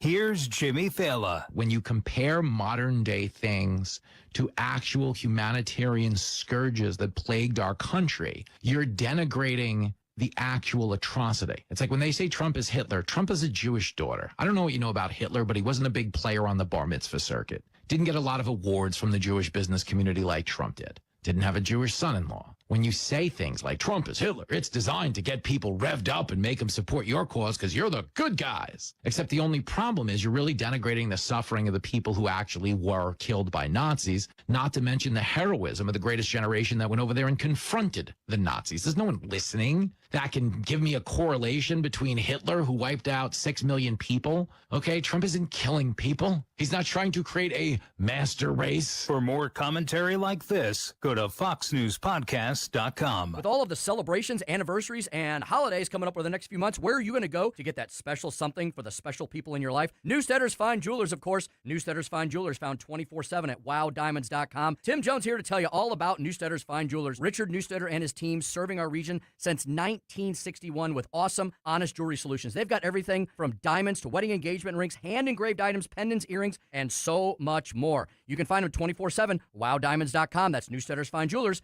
wowdiamonds.com. The Herzog Tomorrow Foundation provides private school tuition scholarships through Missouri's new Most Scholars program to cover the cost of accessible, high-quality schooling.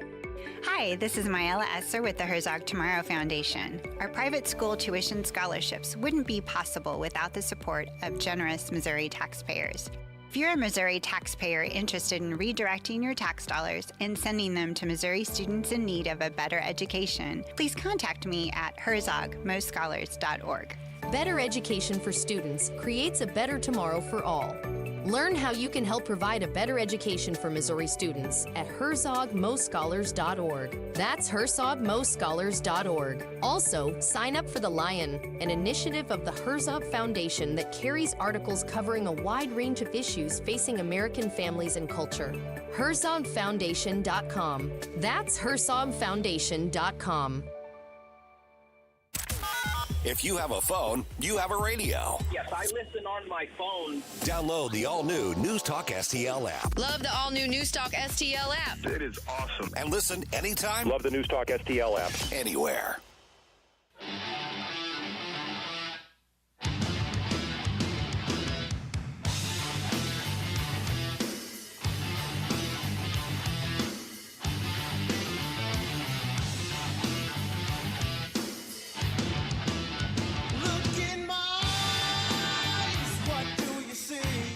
Hey, Chris Arps from the Tim Jones and Chris Arps Show. Make sure that you're listening to our show this afternoon from 4 to 6. Now back to the Mike Ferguson in the Morning Show. Okay, this is interesting with the data center thing. Obviously, we've covered what's happening in Festus with all of the electoral consequences and a community divided. We talked to Tim Whitney a little bit earlier, who's running for county executive in Jefferson County. His take, his personal observances was, yeah, it's about 50-50 split. Mm-hmm. That's about the worst place you could be as a candidate or an elected official. Yeah.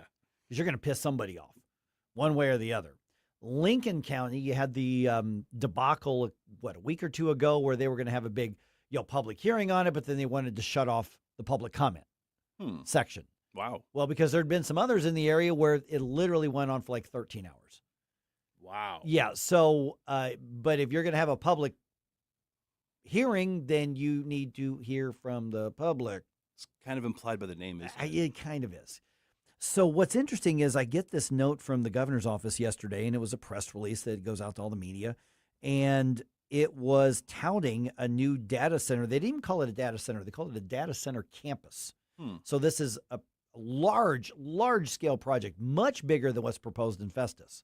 Festus, we're talking $6 billion. Not small change. No. We're talking a massive investment there. And then, obviously, the controversy isn't that, do you want a $6 billion investment in your community? Of course, almost everybody would say that. But they're saying, but what's the trade-off? And that's where the rub is. Same thing in Lincoln County. Same thing on the other side of the river, on our friends on the Illinois side with like Granite City and even Troy, Illinois as well.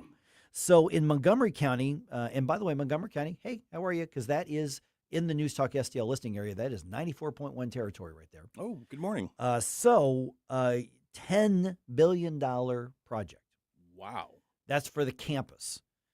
And all I could do was go search around online and on social media, and I didn't find any organized resistance to it or anything that was big enough to really show up as a blip on the screen. You see obviously massive organized resistance in Festus that's resulted in half the city government getting thrown out in the last election, and then a recall effort that's probably not going to make it onto the ballot, but it's a successful petition drive for that, even if it's not going to make it on the ballot.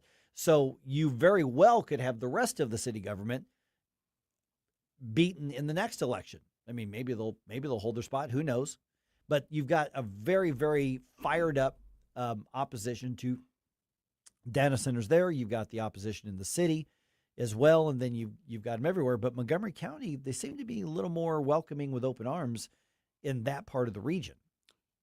So either they're not aware of what's being proposed or what this development will be, and that's why it's quiet, or they're just okay with it, I They're guess. just, yeah, I think, and a lot, and some, now a lot of the pushback, I think, in Festus actually is local, organic, and people don't like it. Some other people aren't sure, and they hear we're supposed to be afraid of it, and so they do that. But then there are others who say, I've looked into it, I don't like it. Mm-hmm.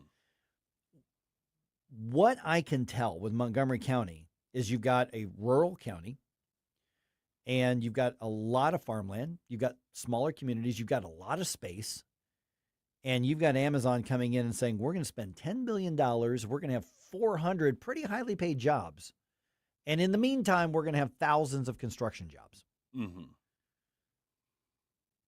And here's the amount of money we're going to end up paying in property taxes. Here's how that's going to work. And you probably look around going, school district could use some new buses. You know what? Our emergency services could certainly use a few upgrades. And so Amazon is part of the deal that was struck with Montgomery County and Governor Kehoe and some others. They're going to spend about $3 million to help them upgrade their emergency services dispatch. Oh, that's fantastic. And they're also going to help build, I guess, a community center out at the fairgrounds. And so they're doing the things to kind of, grease the skids on the public relations front and that sort of thing, which is just smart PR, but it is PR. I mean, $10 million in donations is nothing to Amazon, obviously, but it certainly benefits that part of the region right here. Are there tax incentives and abatements? I don't know. I've been trying to nail that down, and hopefully the next day or so I'll be able to do that. I don't know what the final details are, but we do know that the chief concerns that we hear are electric usage and putting the burden on everybody else. And the way that can work sometimes is, okay, there's going to be a massive data center. It's going to take up a lot of energy. The electric company, Ameren or whoever, they're going to have to come in and build new upgrades to the grid, and somebody's got to pay for that, and then they take bonds out to pay for it, and we all get added. It all gets added to our bill. That's how that cost gets passed on. Or in other cases, they say, hey, you're going to use up so much, we're going to give you a bulk discount, and then other people are saying, well, wait a minute, if they're getting a discount, doesn't that mean that I'm covering the rest of that? To some degree. Mm-hmm.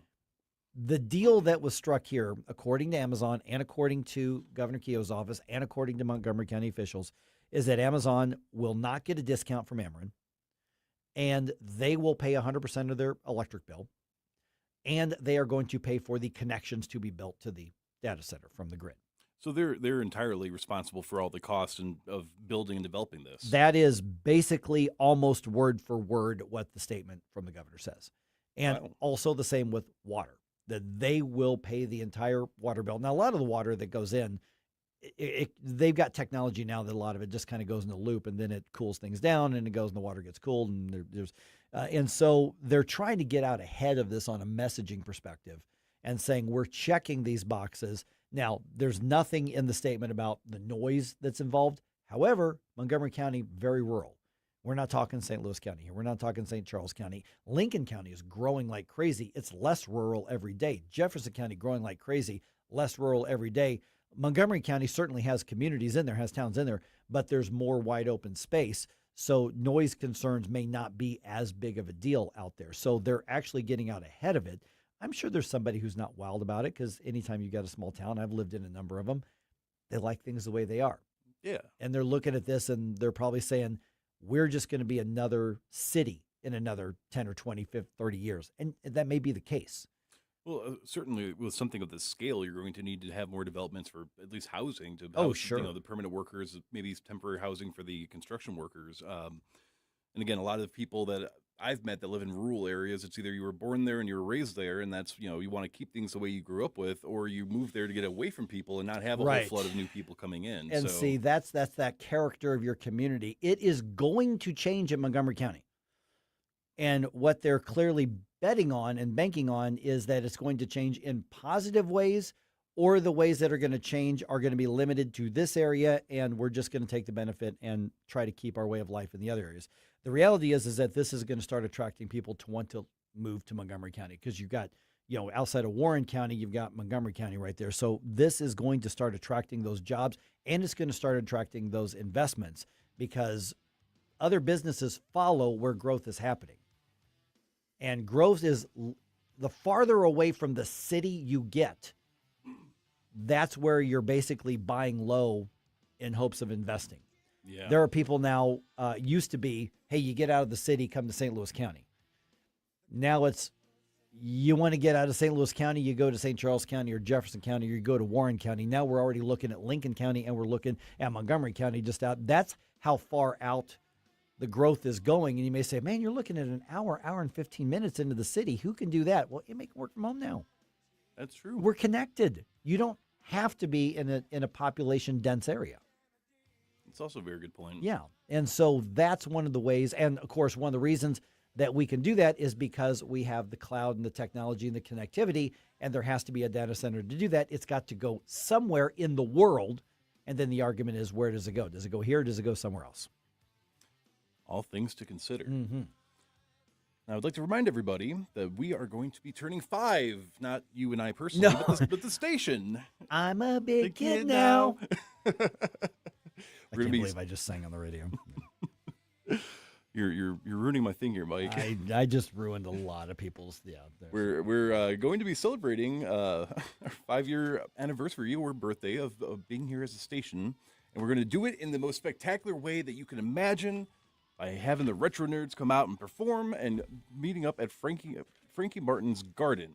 It's going to be Friday night, June 26th, from 7 to 10 p.m. on the outdoor stage. It's an all-ages event, so bring the kids, bring the grandkids, bring everybody. This is in Cottleville, and here's the thing: is there's going to be food trucks there. You can go you can go buy some food, you can go buy some drinks, or just come out and say hi and hang out with us. The Retro Nerds played at our first birthday party. Wow! Back in the day, and they blew the roof off the place. It is so much fun. We're going to be underneath that pavilion, that stage with a great big screen. If you know the Cottleville area, you know what we're talking about. No cost to get in, no reservations. You just come in and hang out with us and party with us. Well, I was going to say, you have to pay me $20 to get in, but since you've ruined my scheme here, it is free, and there's really no excuse to not show up and say hi. So come on out and celebrate with us. That, again, is going to be June 26th. Jerome the bouncer, we should have a code for everybody. When you try to hit them up for a cover charge, they say the code, and you're like, okay, fine, go in for free.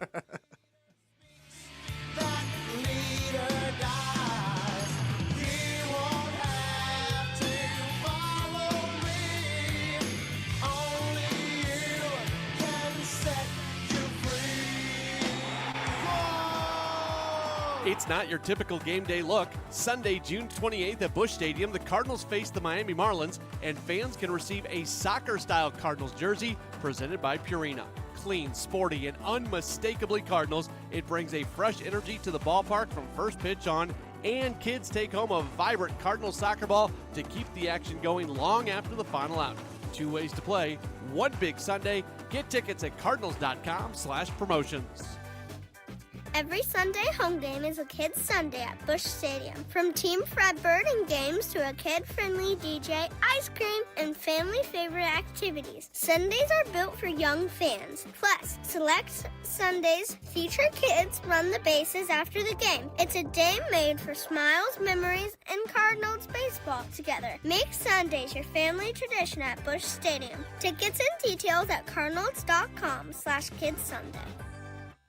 Hey, it's Vic Porcelli. We're sitting here with our great friend, Chris Cooper. Hi, Chris. What's going on, Vic? How are you? I hear you wrote another book. This one's an e-book. Is that right? The Business Owner's Playbook for Financial Clarity. So it is a great book for entrepreneurs, a very short guide. Give people, business owners, the ability to understand key questions that are important, such as succession planning, legacy planning, getting the IRS out of our pockets, right? Because do you like paying taxes? I do not. I don't think anybody likes paying taxes, right? That just makes sense. And then always talking about protection. And then the other thing from a business owner perspective, what is the biggest asset a business owner has? Probably their business itself, right? We need to make sure we understand what the value of that business is as well. So this new book, I'm sure, is incredibly expensive, right? How much? No, it's a free resource. Oh, it's free. We provide guidance, we provide education, because we want to make sure people feel educated and understanding, because sometimes you don't know what questions to ask, and we need to make sure we help arm people with information to ask the right question. Reach out to Chris and Stacy today at SerenityWealthNow.com. Investment advice offered through Fortis Capital Advisors, LLC.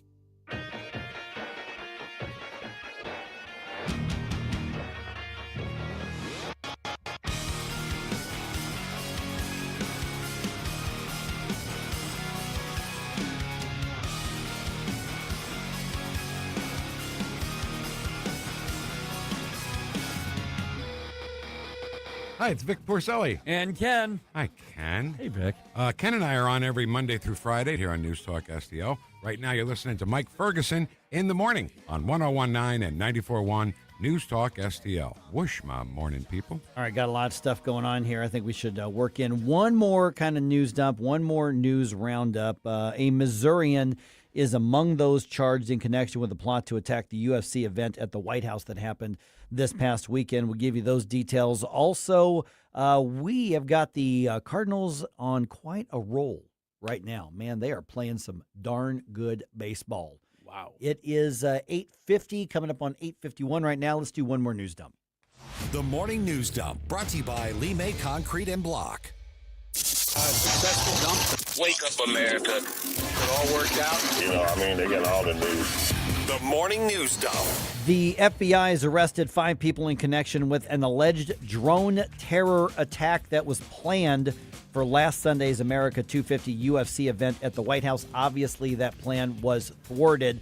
Joining Fox and Friends, Vice President J.D. Vance calling for a de-escalation in the violent political rhetoric. And that was, of course, him being asked about the plot to attack that event and cause mass casualties. This is a very, very dark stuff. And unfortunately, we're talking about this a little bit off camera, but this is what happens when people turn the rhetoric up so loud that disagreeing with somebody is a cause for violence. That's the place that we've come to, unfortunately, with too much of our political rhetoric. We got to tell everybody to tone it down. Okay, so officials and investigators say the plan involved drones equipped with explosive devices being sent into the UFC event. And we're talking a lot of people on the grounds of the White House in order to cause a mass evacuation event. And then the plot was to have shooters at different places where they could target specific people or hit as many people as possible while they were being basically ushered out through the security checkpoints.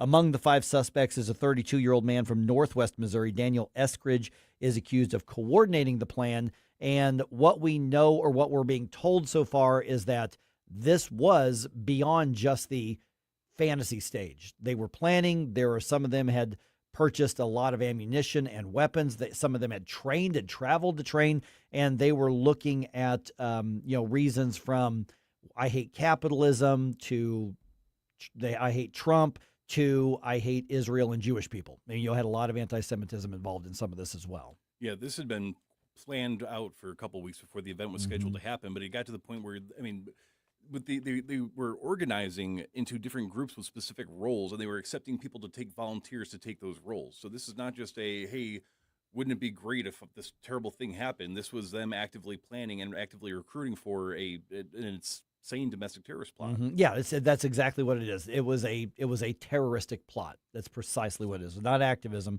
It was terrorism. Yep. All right. President Trump denying that the U.S. government has a fund with $30 billion set aside for Iran and Iran's reconstruction. That's, of course, some of the rumors that are out there as part of the White House's deal to end the war. And this comes after Vice President Vance said Iran could have access to upwards of $300 billion. Senate Majority Leader John Thune was on Fox's special report saying the law right now requires Congress to review any agreement. And he says Republicans are going to stand by the trust but verify approach. It doesn't require that we vote on it. But I do believe there are going to be some hard questions that get asked. And a lot of it will revolve around what are the financial incentives here and what are they conditioned upon. And I think those are, at least at this point, we're seeing some anecdotal stuff out there, but we need to see the hard facts. Okay, so whatever the deal is scheduled to be signed in Switzerland on Friday. And you say, okay, well, what is in the deal? What is in the plan? We don't know. There's a lot of rumors. There's a lot of secondhand stuff, but we don't know what actually is in there just yet. So all the media telling you, here's what our leaked source said. We don't know. Yeah, I've seen reports of different outlets claiming that they have the leaked version, but even as of this morning, President Trump was saying that it's not even the final draft yet, and that they have not committed to actually signing it. They still want to make sure everything is And that's not the end of the negotiations with whatever is signed. There's actually more to go. Yeah, this is just a step towards getting an actual solution completely done. But yeah, don't trust anybody that claims that they know, because right now I don't think we even know. I think there's a very, very small number of people who know what's on the table, and it ain't the media, and it's not your favorite influencer on TikTok, just to point out. All right, no new apartments, at least no new ones for at least a year. That is a proposal by 2 O'Fallon City Council members on the Missouri side. Fox 2 is reporting that Amanda Taylor and Doug Link are suggesting a 1-year ban on approving any new apartment development in the city. At this point, there's no formal vote on that idea scheduled. A similar proposal is being discussed by the St. Charles County government, and a lot of these discussions are obviously being spurred on by the race for county executive in St. Charles County. I never would have thought that apartments were such a contentious. Apparently, that's a dirty word right now. Yeah, Apartments it's are a dirty word. don't swear. Yep. Okay, our friends at Channel 4 say this is a first alert weather day. Possibly strong storms are going to move into the region this afternoon. And as of right now, the storms could be moving into the region basically around the afternoon drive time. So we're looking at 5 o'clock-ish, something like that, 4:30-ish maybe. But it's supposed to arrive in the St. Louis metro area specifically sometime between 5:30, and 7 o'clock. Damaging winds, hail are possible tonight. We're being told to watch out for possible tornadic activity. We don't know. But as with any forecast, it can change. So just make sure you are keeping an eye on the forecast and you are tracking what's happening, because this could be one that, blows over that lawn furniture on your patio. Could be one that drops a branch on your house. Could be one that just blows through and makes a mess and then leaves. We just don't know, but we're going to have more of an idea probably early mid-afternoon as to what the timing is going to be. But the bottom line is this one could pack a little bit of a punch, and then it's probably going to move on pretty fast. Yeah, this is one where you want to keep an eye on what the Dopplers are saying for sure. Yeah, and here's what's interesting. What I'm looking for tomorrow morning is if this storm hits as hard as what could be, what's it going to do to that sinkhole downtown St. Louis? I didn't even think about that. Yeah, that's. I mean, they're trying to plan for that already, but there's only so much you can do. So we'll see what happens there. All right, let's see here. Let's talk about the new trend of boiling your hot dogs in Gatorade earlier. Oh my goodness. There's a new social media trend that says boil your hot dogs in blue Gatorade and you can have blue hot dogs. Why? And that makes it healthier, right? I mean, what is the what electrolytes? Are you I don't know. But apparently that's a thing. And somebody tested it out and like, yeah, it actually works. All right. The Cardinals win the second game of their series against the Padres. Final score last night at Busch Stadium, 3-2. Andre Palante picking up his 8th win of the season. He pitched 7 full innings.